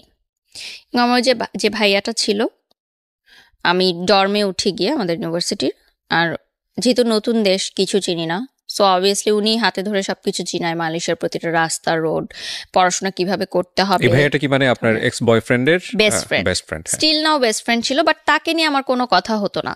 জাস্ট জানতাম হ্যাঁ সে ভালো আছে, তার এখনো বিয়ে হয়নি, সে ভালো আছে এবং সে লয়ার হয়ে গেছে। এখানে একটা টুইস্ট হচ্ছে যে মালয়েশিয়াতে যাওয়ার আগে, স্টুডেন্ট ভিসা নেওয়ার আগে, যখন আমি এয়ারপোর্টটা পার হব, আমার কিন্তু পাসপোর্টে আমি মানে সিঙ্গেল করেছিলাম পাসপোর্টটা, সো তার আগে আমার ডিভোর্স দেওয়াটা জরুরি ছিল। আমার ডিভোর্সের লিগ্যাল লয়ার ছিল আমার এক্স বয়ফ্রেন্ড, কারণ দ্যাট টাইম আমি কাউকে চিনতাম না, মানে কোনো লয়ার চিনতাম না, এবং আমি ফ্যামিলিতে বলিনি যে আমি ডিভোর্স সাইন করছি, কারণ আমার ফ্যামিলি বলেছে যে তুমি ডিভোর্স দিও না যতক্ষণ না পর্যন্ত ছেলে ডিভোর্স দেয়। এবং একটা কথা যে আমার দেনমোহর কাবিননামা কোনো টাকাই আমার শ্বশুরবাড়ি বা আমার হাজবেন্ড পরিশোধ করেনি। যাই হোক, ওইটা আলাদা একটা চ্যাপ্টার। কিন্তু আমার কাছে এখানে সবচেয়ে বড় টুইস্টের জায়গাটা হচ্ছে আপনার এক্স বয়ফ্রেন্ড। তো এক্স বয়ফ্রেন্ড কি মানে প্রফেশনালিজমের জায়গাটা থেকে, প্রফেশনালিজমের জায়গা থেকে বলেছে, প্রফেশনালিজমের জায়গা থেকে, কিন্তু সে উইদাউট ফ্রি আমাকে এই কাজটা করে দিয়েছে। ডিভোর্স পেপারস সব রেডি করতে যে টাকাটা লাগে সেটা আমাকে সে ফ্রি করে দিয়েছে, এবং সে অনেকটা গিলটি ফিল থেকে এই কাজটা করেছে হয়তো, কারণ সে সবই তো জানে যে কি কারণে আমি বিয়েটা হয়েছে এবং কি কারণে আমার সংসারটা ভেঙেছে। এবং সে আপনি কি এগুলো শেয়ার করতেন তার সঙ্গে? মানে শেয়ারের মতো জায়গা কি তৈরি হয়েছিল? তার বেস্ট ফ্রেন্ডের সাথে শেয়ার করতাম, তো তার বেস্ট ফ্রেন্ড তার মাধ্যমে জানতো। তো আমাকে যেহেতু আমার হাতে তখন কোনো টাকা ছিল না, তো ভাইয়া বলে যে তুমি ওর মাধ্যমে করাও এটা, তাহলে তোমার কোনো টাকা খরচ হবে না, আমি ওকে বলে দিচ্ছি, ও সমস্ত কাগজপত্র রেডি করে তোমার বাসায় দিয়ে যাবে, আমাকে কোর্টেও যেতে হবে না, অন্য কোনো লয়ার সেট করলে হয়তো আমাকে কোর্টে যেতে হতো বা কিছু করতে হতো। তো আমার বাসার কাছেই সে একটা রেস্টুরেন্টে নিয়ে আসে ডিভোর্স পেপার, তো আমি সাইন করে দিই। আমি অনেক কান্না করি সেদিন, মানে সে আমার চোখের দিকে তাকাতে পারছিল না, সে জাস্ট বলছিল তাড়াতাড়ি সাইন করো, আমার কাজ আছে, আমার যেতে হবে। মানে আমি সেদিন প্রথম লাইফে এত বছরে তার সাথে মানে একটু লাউড কথা বলেছি যে আমি এখানে ডিভোর্স পেপার সাইন করতেছি আর তোমার এখনো কাজের তারা, তুমি কি বুঝতে পারছো আমার জীবনটা এলোমেলো হয়ে গেছে তোমার জন্য? সে আমার চোখের দিকে তাকাতে পারছিল না, একবারও সে তাকায় নাই, আমার দিকে মুখ তুলেও সে তাকায় নাই, এবং মানে এমন একটা অ্যাটিটিউড করছিল যে সে চিনে না আমাকে, আমি কে, সে একজন লয়ার, আমি তার ক্লায়েন্ট। তো ডিভোর্স পেপার সাইন করার পর আমি মানে বাসার গেট পর্যন্ত ঢুকে আমাদের সিঁড়িঘর থেকে আবার দেখা যায় যে সিঁড়ি দিয়ে উপরে উঠছি কিনা, সিঁড়িঘরে একটা জানালা আছে, তো আমি জানালা দিয়ে দেখি সে নিচে দাঁড়িয়ে আছে দেখার জন্য যে সিঁড়ি দিয়ে উপরে উঠছি কিনা উপরে। তো উপরে উঠার পর আমি তাকে ফোন দিই, আমি কি ব্যাপার তুমি তাকিয়েছিলা কেন, কি আমি জাস্ট দেখতে চাচ্ছিলাম তুমি সেফলি ঘরে পৌঁছালো কিনা। মানে সেও বুঝেছে যে এই সিচুয়েশনটা যে একটা মেয়ের হচ্ছে সেটা সেই ঘটনা থেকেই। তখন আপনি তাকে লাভ করেন? লাভ করি, বাট মানে তখন এমন একটা ইয়া ছিল যে সে ফেরত আসলে আমি তাকে কখনো গ্রহণ করব না। বিশাল একটা অভিমান বা পর্দা তৈরি হয়ে গেছে, যে এখন এত কিছু হয়ে গেছে, এখন তো আর পসিবল না, ভয়ঙ্কর রকমের একটা কষ্ট, ঘৃণা। হ্যাঁ, স্টিল লাভ করতাম। আরো কষ্টটা ছিল যে যেই মেয়ের কারণে আমাকে ছেড়ে গেল সেই মেয়ের সাথে কেন তাহলে তুই থাকলি না। এটা তো খুশি হওয়ার কথা, হিউম্যান নেচার সেটাই বলে। কিন্তু আমার কাছে বিষয়টা অন্য, যে আমার ভালোবাসার মানুষ যদি আরেকজনের সাথে হ্যাপি থাকে তাহলে আমি চলে যাব, সে হ্যাপি থাকুক, বাট সে যদি হ্যাপি না থাকতে পারে সেখানে আমার প্রবলেম, যে তাহলে তুই আমাকে ছাড়লি কেন, মানে আমি এভাবে চিন্তা করি। তো যাই হোক, আমার মালয়েশিয়াতে নতুন লাইফ শুরু হয় ডিভোর্স দেওয়ার পর, এবং এরকম একটা লাইফ আমি কখনো দেখিনি। আমার প্রথম প্লেনে ওঠা, প্রথম বিদেশে যাওয়া, প্রথম সবকিছু দেখা। By the way, plane journey is very boring. আমি আমার ওঠার আগ পর্যন্ত আমি মানুষকে জিজ্ঞেস করতাম যে প্লেনে উঠছেন কেমন লাগছে, উঠছেন, খুবই বোরিং একটা জার্নি, এ ব্যাপারে কোনো সন্দেহ নাই। এর চেয়ে ভ্যানে চড়া অনেক ভালো, 4-5টা দেখা যায় অ্যাটলিস্ট। ওকে, যাই হোক। তো ফার্স্ট রাতে রঙিন দুনিয়া, সবকিছু মানে খুবই ভালো লাগা শুরু হলো, সব এক্সাইটমেন্ট তো নতুন করে শুরু করা। তো তার মধ্যেও কষ্টটা তো ছিলই। তো ওই যে বড় ভাইয়াটার কথা বললাম, that time he was single, এবং সে কিন্তু ছোট থেকে আমাকে দেখে আসছে যে আমি কিভাবে বড় হচ্ছি, একদম ক্লাস 7 থেকে।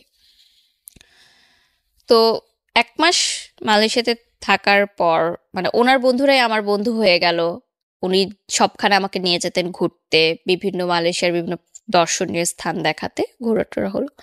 তো 1 মাস পরে সে মানে আমি হালকা হালকা বুঝতাম যে সে আমাকে পছন্দ করে, সামথিং মানে থাকে না যে বন্ধু যে একটু বেশি সম্পর্কটা একটু কেয়ারিংটা, তো আমি বুঝতে পারতাম যে মেবি সে আমাকে লাইক করে, বা হতে পারে এটা সিম্প্যাথির জায়গা থেকে, বা অনেক বছর ধরে চিনে, বা নতুন জায়গায় এসেছি, সেটাও আমি কখনো এক্সপ্রেস করিনি, যেটা আমি বুঝতে পারছি। তো মালয়েশিয়াতে যে টুইন টাওয়ার আছে, ওই টুইন টাওয়ারের সামনে সে একদিন রাতে আমাকে প্রপোজ করে যে আমি চাই না তুমি আর কষ্ট পাও, আমি চাই যে আমরা যেহেতু 10 বছর হয়ে গেছে তখন একসাথে আছি, সেটা যে হিসাবেই হোক, আমি চাই যে আমরা একসাথে থাকি বাকিটা জীবন।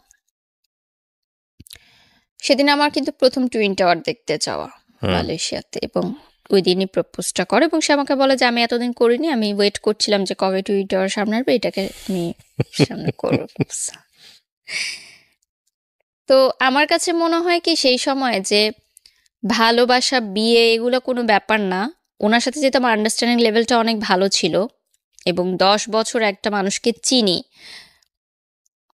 তো আমার মনে হয়েছে যে ঠিক আছে, এখন ফ্রেন্ডশিপটাই না হয় আমার লাইফের ইয়া হয়ে গেল। ওকে, ফাইন। মানে আপনার জায়গা থেকে সিগন্যালটা ছিল ইয়েস? ইয়েস ছিল, বাট আমি বলেছি যে আমরা একসাথে ফ্রেন্ডদের মতোই থাকবো, ঠিক আছে, রিলেশন থাকবে, বাট পরবর্তীতে আমরা দেখবো যেটা মানে বিয়ে করব আমরা, বাট এখন ফ্রেন্ড হিসেবে থাকবো, অ্যান্ড ফ্রেন্ড হিসেবেই ছিলাম, কজ 10 বছরের বন্ধুত্ব কিন্তু মানে রাতারাতি প্রেমের সম্পর্কে যায় না। সো আমাদের মধ্যে না ভালোবাসা চেয়ে বড় ছিল কি যে যে বন্ধুত্বের যে সম্পর্কটা এবং কমফোর্ট জোনটা এমন ছিল যে আমি আমার বাবা মার সাথে যেটা বলতে পারতাম না সেটা আমি ওনার সাথে বলতাম। তো দ্যাট টাইম আমি এতটা ব্রোকেন ছিলাম যে আমার মনে হয়েছে যে আমার কারো একটা হাত ধরা দরকার আমার বেঁচে থাকার জন্য, এবং সে আমাকে অনেক ভালোভাবে বুঝতো। লাইক আমি যদি মানে চুপও থাকতাম, কিছু নাও বলতাম, সে বলে দিত যে এখন ওর কফি খেতে ইচ্ছা করছে বা এখন ও পাস্তা খাবে, মানে আমি কিছু বলার আগে সেটা বলে দিত। সো এই জিনিসটা আমাকে অনেক অবাক করতো যে একটা মানুষ এত ভালোভাবে কিভাবে আমাকে রিড করতে পারে। তো শুরু হলো আমার আরেকটা নতুন অধ্যায় লাইফের। সে সময় সিকিউরিটিও কিন্তু একটা বড় ব্যাপার ছিল, নতুন দেশ নতুন জায়গা সবকিছু মিলে পড়াশোনার হেল্পের ব্যাপারে, এবং একটা পার্ট টাইম জবও করতাম আমি ইনকামের জন্য।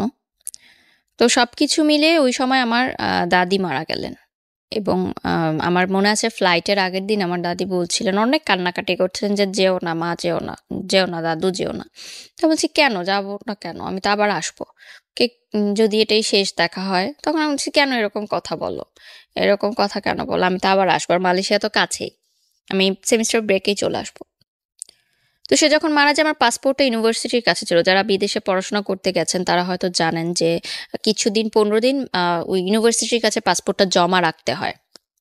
সো আমি কিন্তু বাংলাদেশে যেতে পারিনি, আমার দাদিকে আমার শেষবার মতো আমি দেখতে পারিনি। তো ওই জায়গাটা আমাকে খুব কষ্ট দেয় যে আজকে যদি আমার দাদি না হয় আমার অন্য কেউ হতো, তাহলেও তো আমি যেতে পারতাম না। তাহলে এটা কোন জীবনে আমি আসলাম যে আল্লাহ না করুক যদি আজকে আরো কোনো বিপদ হতো তাও তুমি যেতে পারতাম না। আর আমি পাসপোর্টটা ভার্সিটি থেকে চেয়ে নিয়ে এসে যখন ফ্লাই করতাম ততক্ষণে তো অলরেডি যারা যা কমপ্লিট। তো যাই হোক, এই ধাক্কাটা খাওয়ার পর আমি পড়াশোনাও তেমন কিছু বুঝতে পারছিলাম না যে কি হচ্ছিল, কারণ পড়াশোনার পর একটা অনেক ব্রেকডাউন ছিল। তো আমার মানে আমার না মাথায় কিছু ঢুকছিল না পড়াশোনাটা আসলে। আর ওখানে তো ল্যাঙ্গুয়েজও একটু প্রবলেম হতো। আমার মালাই ইউনিভার্সিটি মানে যেটা ছিল ওখানে মালয় ভাষাটাই, ইংলিশটাই বলতো, বাট একটু মালয় অ্যাকসেন্টে বলতাম, ইংলিশটাও তো ভালো বুঝতাম না। এবং আমাদের দেশের সাথে ওই দেশের পড়াশোনার ডিফারেন্সটা অনেক হিউজ। যারা গ্র্যাজুয়েশন কমপ্লিট করে বাহিরের দেশে মাস্টার্স করে তাদের জন্য একটু ইজি হয়, বাট যারা দেশ থেকে গ্র্যাজুয়েশন করে যায় তাদের কিন্তু অনেক বড় একটা ধাক্কা খেতে হয়। যারা আমার সাথে দেখছে যারা হয়তো রিলেট করতে পারবে, যাদের স্টাডি এক্সপিরিয়েন্স আছে। তো আমি ওই ধাক্কাটা খাই অনেক বড়, এবং ওখানে গিয়ে দেখি যে পড়াশোনাটা অনেক ম্যাথস, অনেক হিউজ, এবং নিজেকেই সবকিছু করতে হবে। টিচার তোমাকে এসে পড়িয়ে দিবে না। প্রাইভেট ভার্সিটিতে কি হতো, টিচাররা তোমাকে এসে পড়িয়ে দিত, এ কয়েকটা স্লাইড নাও পড়ো, এটাই এক্সাম হবে। ওরকম ছিল না, ওখানে ওপেন বুক এক্সাম হতো। I was like totally blank, এবং আমি এতটা মেন্টালি শকড ছিলাম সবকিছু নিয়ে যে পড়াটা মাথায় ঢুকছিলই না আমার কোনোভাবে। মানে আমি রাতে চিৎকার করে কাঁদতাম যে আমি পড়তে চাই না। এবং life was so lonely there, you know, family নাই। আমি খুব ঘর কোনো মেয়ে ছিলাম, ডর্মে ছিলাম, খাবারের বুঝতাম না কি খাবার অর্ডার করতাম, ভাল মানে টেস্ট নাই, আবার চেঞ্জ করতাম, আবার অর্ডার করতাম। মানে এগুলো আমার মাথায় এতটা বেশি প্রেশার নিচ্ছিল যে আমি আর নিতে পারছিলাম না। আমি একটা বাচ্চাদের হোস্টেলে চাকরি করতাম, ওখানে বাচ্চাদের দেখাশোনা করার জন্য ছোট ছোট 2 মাস করেছি, তারপর সেটাও আমি আর কন্টিনিউ করতে পারিনি। আমার আমার কোনো কিছুতে আমার মন বসছিল না টোটালি রূপে। সো আমার তখন প্রেজেন্ট যে বয়ফ্রেন্ড ছিলেন, ও বলল যে তুমি একটু বাংলাদেশে যাও। বয়ফ্রেন্ড বলতে আলটিমেটলি ফ্রেন্ড, বন্ধু। বাংলাদেশে যাও, একটু ব্রেক নাও, ইউ নিড আ ব্রেক, এবং তুমি একটু কাউন্সিলিং করাও। সেই সময় আমি বাংলাদেশে এসে প্রাভা হেলথ কেয়ার সেন্টারে 1 মাস আমি কাউন্সিলিং করাই। তো বাংলাদেশে আসার পর আমি মিডিয়াতেও কাজ করা শুরু করি, এবং ট্রিটমেন্ট নেওয়ার পর একটু ঠিক আছে সুস্থ হই। তো যেটা হয় যে আমি বলি যে ঠিক আছে এখন আমি আর মালয়েশিয়া ফেরত যেতে চাই না, আমি মাস্টার্স ড্রপ আউট, মাস্টার্স করতে চাই না, আর আমি পড়াশোনা করতে চাই না, আমি লাইফে সেটেলমেন্ট চাই। এবং আমি আমার ফ্যামিলি থেকে বলে যে স্বাভাবিকভাবেই তখন যে বয়সটা আমার ছিল, মানে 25 আগে বলছি, যে 24 বছরের কথা বলছি, মানে 1 বছর বা তার 1.5 বছর আগের কথা। আমি বলি যে আমি কমিটমেন্ট চাই, বাসায় বলো বিয়ের জন্য, কারণ আমি চাই না যে সেকেন্ড টাইম আমার বিয়ে নিয়ে কোনো প্রবলেম হবে, যদি বিয়ে পর্যন্ত না গায় আমি কন্টিনিউ করব না, এরকম আমার একটা থিঙ্কিং ছিল। যেহেতু আমার ডিভোর্স আছে, এবং আপনি জানেন ডিভোর্সি মেয়েদেরকে পরের বার বিয়ে করতে হলে কতটা বেগ পেতে হয় বাংলাদেশের, আমি জানি না, মানে I don't have any experience. মানসিকতার মানে পেতে পারে, সামাজিকতার ছেলেকে যতটা বেগ পেতে হয় তার চেয়ে অনেক গুণ বেশি বেগ পেতে হয়, এটা আমি বিশ্বাস করি। হ্যাঁ, তো যেটা হয় যে আমার সে বাসায় যখন বলে, বাসা থেকে স্ট্রেট না বলে দেয় যে পসিবল না, কারণ আমি ডিভোর্সি 1, 2 হচ্ছে সে মিডিয়ায় কাজ করে, ওর বাসা থেকে না করে দেয়। তারপরও সে বলে যে ঠিক আছে আমি পরবর্তীতে মানিয়ে নিব, আমরা চালিয়ে যাই। তো মানিয়ে নেওয়ার বিষয়টা আসলে পরবর্তীতে আর সে মানিয়ে নেওয়াটা আমি দেখলাম যে তার কিন্তু তখন মাস্টার্স কমপ্লিট এবং সে অলরেডি ব্যবসা করছে, তার বাবার ব্যবসাটাই সে দেখে। এবং যেটা হলো যে একটা টাইমে আমি বুঝতে পারলাম যে সে আমার জন্য বিয়ে করতে পারছে না, তার বিয়েটা আটকে আছে শুধুমাত্র আমার জন্য, তার ফ্যামিলি থেকে বিয়ের চাপ দিচ্ছে, সে আমাকেও ছাড়তে পারছে না। এবং একটা টাইমে গিয়ে আমি বুঝলাম যে এটা আসলে লাভ না, এটা আসলে সিম্প্যাথি ছিল, একটা করুণা ছিল। সে ছোট থেকে আমাকে যেভাবে দেখে এসেছে, তার একটা করুণার সৃষ্টি হয়েছে আমার জন্য, যে সেই করুণা থেকে সে আমার সাথে রিলেশনে গেছে। That was not love. Same thing again. কারণ লাভের যেই সম্পর্কগুলো থাকে, বয়ফ্রেন্ড গার্লফ্রেন্ডের যে সম্পর্কটা থাকে, সেটা ছিল না। কিন্তু হই হলো পার্টি মাস্তি, ফ্রেন্ড দোস্ত, তুই ডাকতাম আমি তাকে। মানে একটা টাইম যাওয়ার পর আমি মনে হচ্ছে যে ওই ক্লাস 7-এর প্রেমটা কিন্তু আমি আর পাইনি। মানে ওই প্রেমটাই আমাকে নাড়া দেয়। যে আমি তো প্রেম ওভাবেই করতে চেয়েছি যে তার বাসার সামনে দিয়ে গেলে আমার হার্টবিট বেশি হবে, তার নামটা শুনলে আমার মানে অস্থির লাগবে, তার জন্য আমি অলওয়েজ ওয়েট করবো। আমি জানি না এই অসহ্য যন্ত্রণাগুলো মানুষ কেন এতটা পছন্দ করে, ভয়ঙ্কর যন্ত্রণাজনক তো জিনিস। মনে হলো যে এটা শুধু বন্ধুত্ব, ফ্রেন্ডশিপ অ্যান্ড মানে একটা বলে না লাইক অ্যান্ড লাভের মধ্যে কিন্তু একটা খুব চিকুন একটা লাইন আছে। ওকে, সেই লাইনটা কিন্তু অনেকে বুঝতে পারে না, অনেকে লাইকটা কিন্তু লাভ মনে করে, বাট এটা কিন্তু পরবর্তীতে গিয়ে মানুষ রিয়েলাইজ করে যে টু থিংস আর ডিফারেন্ট, এবং এটাকে এক করাটা কিন্তু বোকামি। কারণ লাইক নিয়ে আসলে বেশি দিন চলা যায় না, একটা মানুষকে পছন্দ করেন সেটা নিয়ে আসলে সংসার করা যায় না। তো সামহাও যেটা আমি বুঝতে পারলাম যে আমার তরফ থেকে এবং তার তরফ থেকেও জিনিসটা মিউচুয়ালি আন্ডারস্ট্যান্ডিংয়ে জিনিসটা হলো যে ঠিক আছে আমি অন্য জায়গায় ট্রাই করব, আমি অন্য জায়গায় বিয়ের জন্য দেখব, তুমি তোমার বিয়ের জন্য দেখো।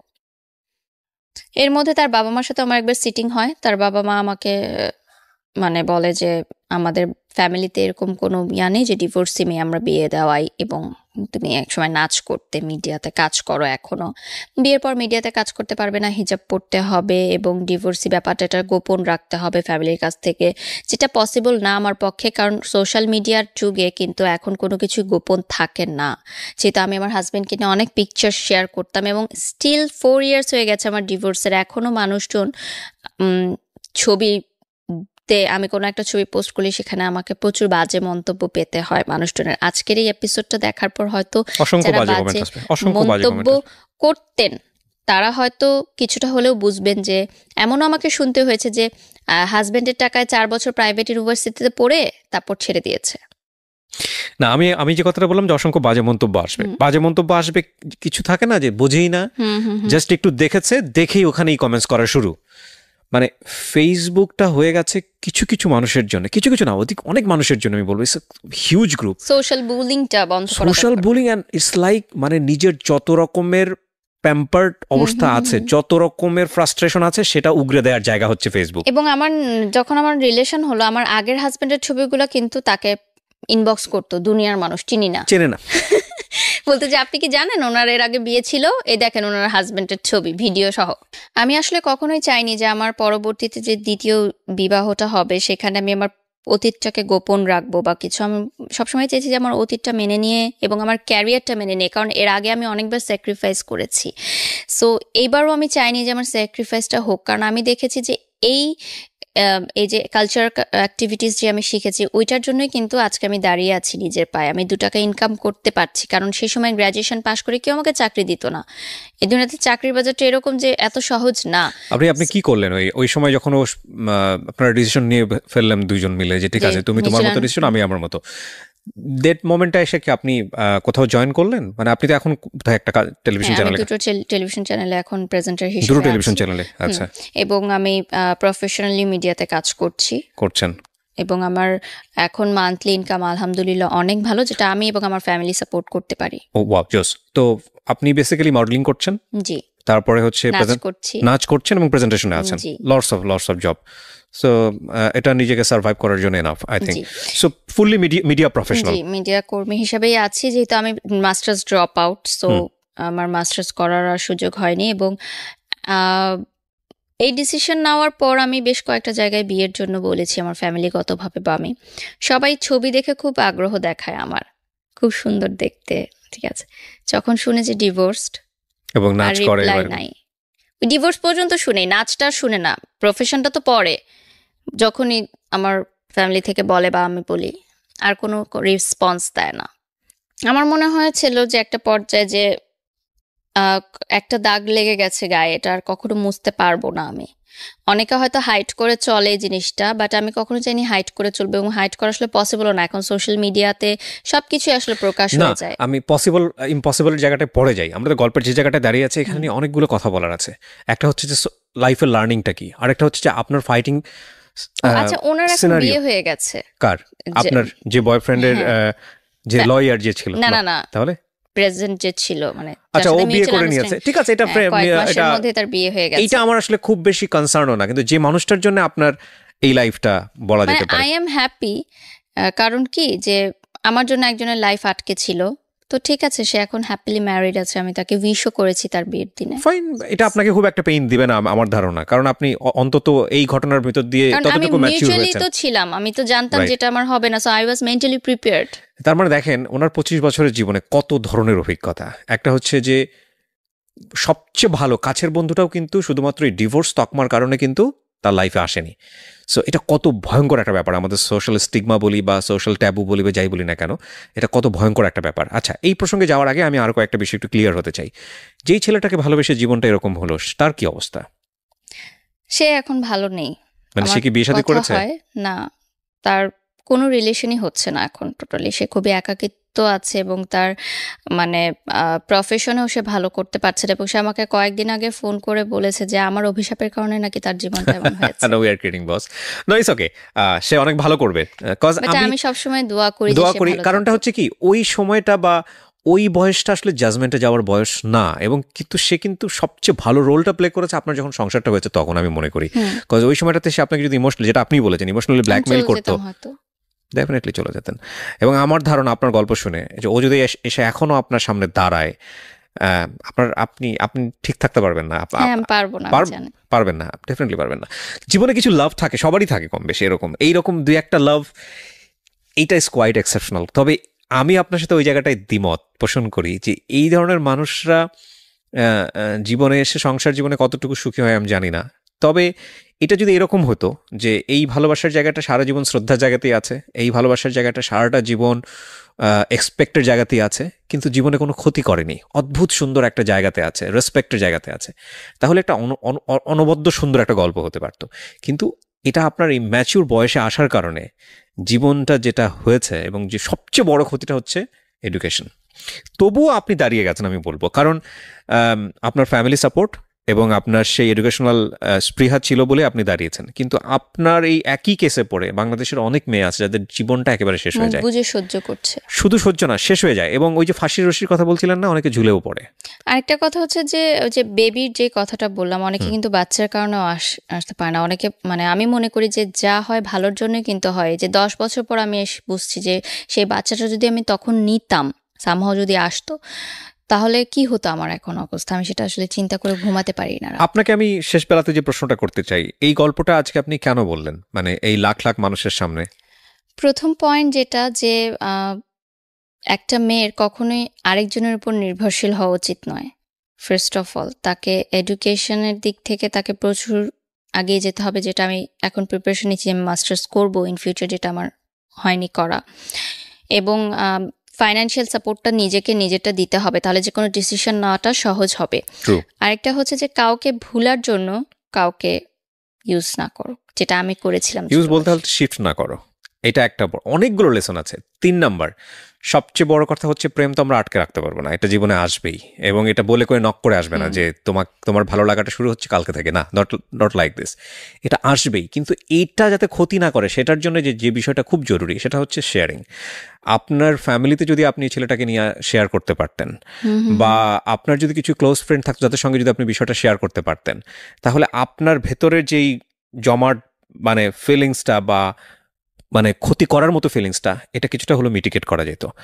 সো আমি মনে করি যে ক্লাস 5-এ ক্লাস 6-এ প্রেম চলে আসা এটা অস্বাভাবিক কিছু না, কিন্তু এটাকে দমানোর জন্য যে পদ্ধতি অবলম্বন করা হয়, ভালো করে কাউন্সিলিং না করে, না বুঝিয়ে যে বাবা এখনই বয়স হয়নি, বাবা এটা এই জিনিসটা না, এটা এরকম না, বা যে জীবন পদ্ধতির মধ্য দিয়ে আমরা তাদেরকে সন্তানদেরকে বড় করছি সেখানে জীবন পদ্ধতির মধ্যে পরিবর্তন না নিয়ে আসা, এই বিষয়গুলা অনেক বেশি হ্যাম্পার করে।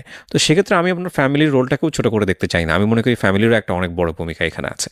সো 3-4টা বিষয়, একটা হচ্ছে যে প্রথমত হচ্ছে হলো অসময়ে প্রেম, দ্বিতীয়ত হচ্ছে যে সেটাতেই সারা জীবন সেটার ভুলে থাকার জন্য বিভিন্ন জায়গাতে যাওয়া এবং সেটা আলটিমেটলি ভুলে থাকতে না পারা, এবং তৃতীয়ত হচ্ছে হলো যে এডুকেশনে ধাক্কা লাগা। এবং আমার সবচেয়ে কষ্টের জায়গাটা আজকের এই গল্প শুনে যেটা মনে হয়েছে যে অসাধারণ ব্রিলিয়ান্ট একটা স্টুডেন্ট আপনি, কিন্তু এটা এত বেশি ক্ষতি করেছে, এই ক্ষতিটা কখনোই রিকভার হওয়ার মতো না। তবে এটা নিয়ে আমার মনে হয় আর পিছিয়ে তাকানোর কোনো সুযোগ নাই। সো আপনি কি চিন্তা করছেন, ভবিষ্যৎ চিন্তা কি এটাই, আপনি পুরোপুরি মিডিয়াতেই থাকবেন এরকমই কোনো চিন্তা ভাবনা? মিডিয়া কর্মী হিসেবেই কাজ করব, যেহেতু আমার মানে দুঃখের সময় এটা আমাকে মানে দাঁড় করিয়েছে, আমি কখনো এটাকে ছাড়বো না। দর্শক যতদিন আমাকে গ্রহণ করে আমি কাজ করবো, এবং আমার কাজ করতে ভালো লাগে এখন। এবং এখন যেটা চাই যে কেউ মানে মনে হয় যে একটা সময় আমি টাকার জন্য এখানে কাজ করতাম, ডেডিকেশন দিয়ে কাজ করতাম না, প্যাশনের জায়গাটা আমার ছিল না। বাট এখন আমার মনে হয়েছে যে এখন আমি এটাকে মানে প্যাশন হিসেবে ডেডিকেশন দিয়ে কাজ করব। ডেফিনেটলি আমরা গুড উইশ করি বারিশ, আপনার বারিশ না বারিশা? বারিশা, বাট মিডিয়াতে সবাই ছোট করে ডাকতে ডাকতে বারিশ হয়ে গেছে। আচ্ছা, বারিশা মানে তো বৃষ্টি, বারিশ মানেও বৃষ্টি, সমুদ্র। ও আচ্ছা, তাহলে বারিশাটাই বলি। সো এটা একটা ভালো বিগিনিং আমি মনে করি। তবে এটা ঠিক শেষবেলাতে এসে আমরা তো সমাজটাকে রাতারাতি পরিবর্তন করতে পারবো না, তবে আমাদের এই সমাজটাও একসময় পরিবর্তন হবে। তবে কোনো সমাজে আসলে সমস্যা বিবর্জিত সমাজ না। আমরা ইউরোপ বা ওয়েস্টার্ন কান্ট্রিতে মনে করি যে এগুলো কোনো ব্যাপার না, কিন্তু ওখানে গিয়ে দেখেন ওখানকার সোশ্যাল প্রবলেমগুলো আরও হয়তো বা জটিল। তো এটা আমাদের সমাজে হয়তো এগুলো পরিবর্তন আসবে একটা সময়, এটা আমরা বিশ্বাস করি। তবে এটা ঠিক, আমি আমার জায়গা থেকে যেটা মনে করি, যে জীবন যত বেশি অভিজ্ঞতাপূর্ণ সে জীবন তত বেশি রেসপেক্টেড। আপনি আপনার এই 25 বছরের জীবনে যে অভিজ্ঞতাগুলো পেয়েছেন সেগুলো আপনার নেক্সট 25 ইয়ার্সকে সুন্দর করে দিতে পারে যদি আপনি সেই অভিজ্ঞতাগুলোকে কাজে লাগান। এবং আমি এটাও বিশ্বাস করি যে আপনি আপনার 25 বছরের জীবনের অভিজ্ঞতা যা আপনি আজকে এখানে শেয়ার করলেন, আমাদের সমাজে অনেক মেয়ে এতটা সাহস দেখাবে না, আপনি ডেফিনেটলি সেখানে অনেক ব্রাভো একটা রোল দেখিয়েছেন, এবং সেটা অনেক মেয়েকেই সুন্দর পথ দেখাবে, সঠিক পথ দেখাবে। এবং শুধু মেন, আমি মনে করি পরিবারকেও অনেক সময় সুন্দর পথ দেখাবে যে একটা মেয়েকে কীভাবে বড় করতে হয়। Thank you so much. আমি অনেক বেশি অনার ফিল করছি যে আপনি আমাকে নক দিয়েছেন, ইনফ্যাক্ট ফেসবুকে গল্পটা বলার জন্য, যে আপনি নক দিয়েছেন। এবং আফটার তো করোনা না, আসলে করোনার যে ব্রেক, সেই ব্রেকের পরে এত চমৎকার এত সুন্দর একটা গল্প দিয়ে আমি জীবন গল্পটা আবার শুরু করতে পারলাম। নিজেকে অনেক মানে ভালো লাগছে, ভালো ফিল হচ্ছে যে আমি গল্পটা সবার সাথে শেয়ার করতে পেরেছি। অ্যাটলিস্ট যে অজানা তথ্যগুলো ছিল এবং মানুষ যে অনেক ধরনের কথা বলতো আমাকে নিয়ে, সবাইকে তো আসলে এত ডিটেলসে বলা পসিবল না। সো আজকের এই অনুষ্ঠানের মাধ্যমে হয়তো তারা বুঝতে পারবে যে আমি মানে কেন আজকে এই জায়গাটায়। অনেকেই বলে যে ডিভোর্স দেওয়ার পর মিডিয়ায় কাজ করা শুরু করেছে, বাট বিষয়টা তো আসলে সেরকম ছিল না। বিষয়টা কোনো মেয়েই কখনো স্বপ্ন দেখে না যে তার মানে সাজানো সুখের সংসারটা ভেঙে যাবে। রাইট।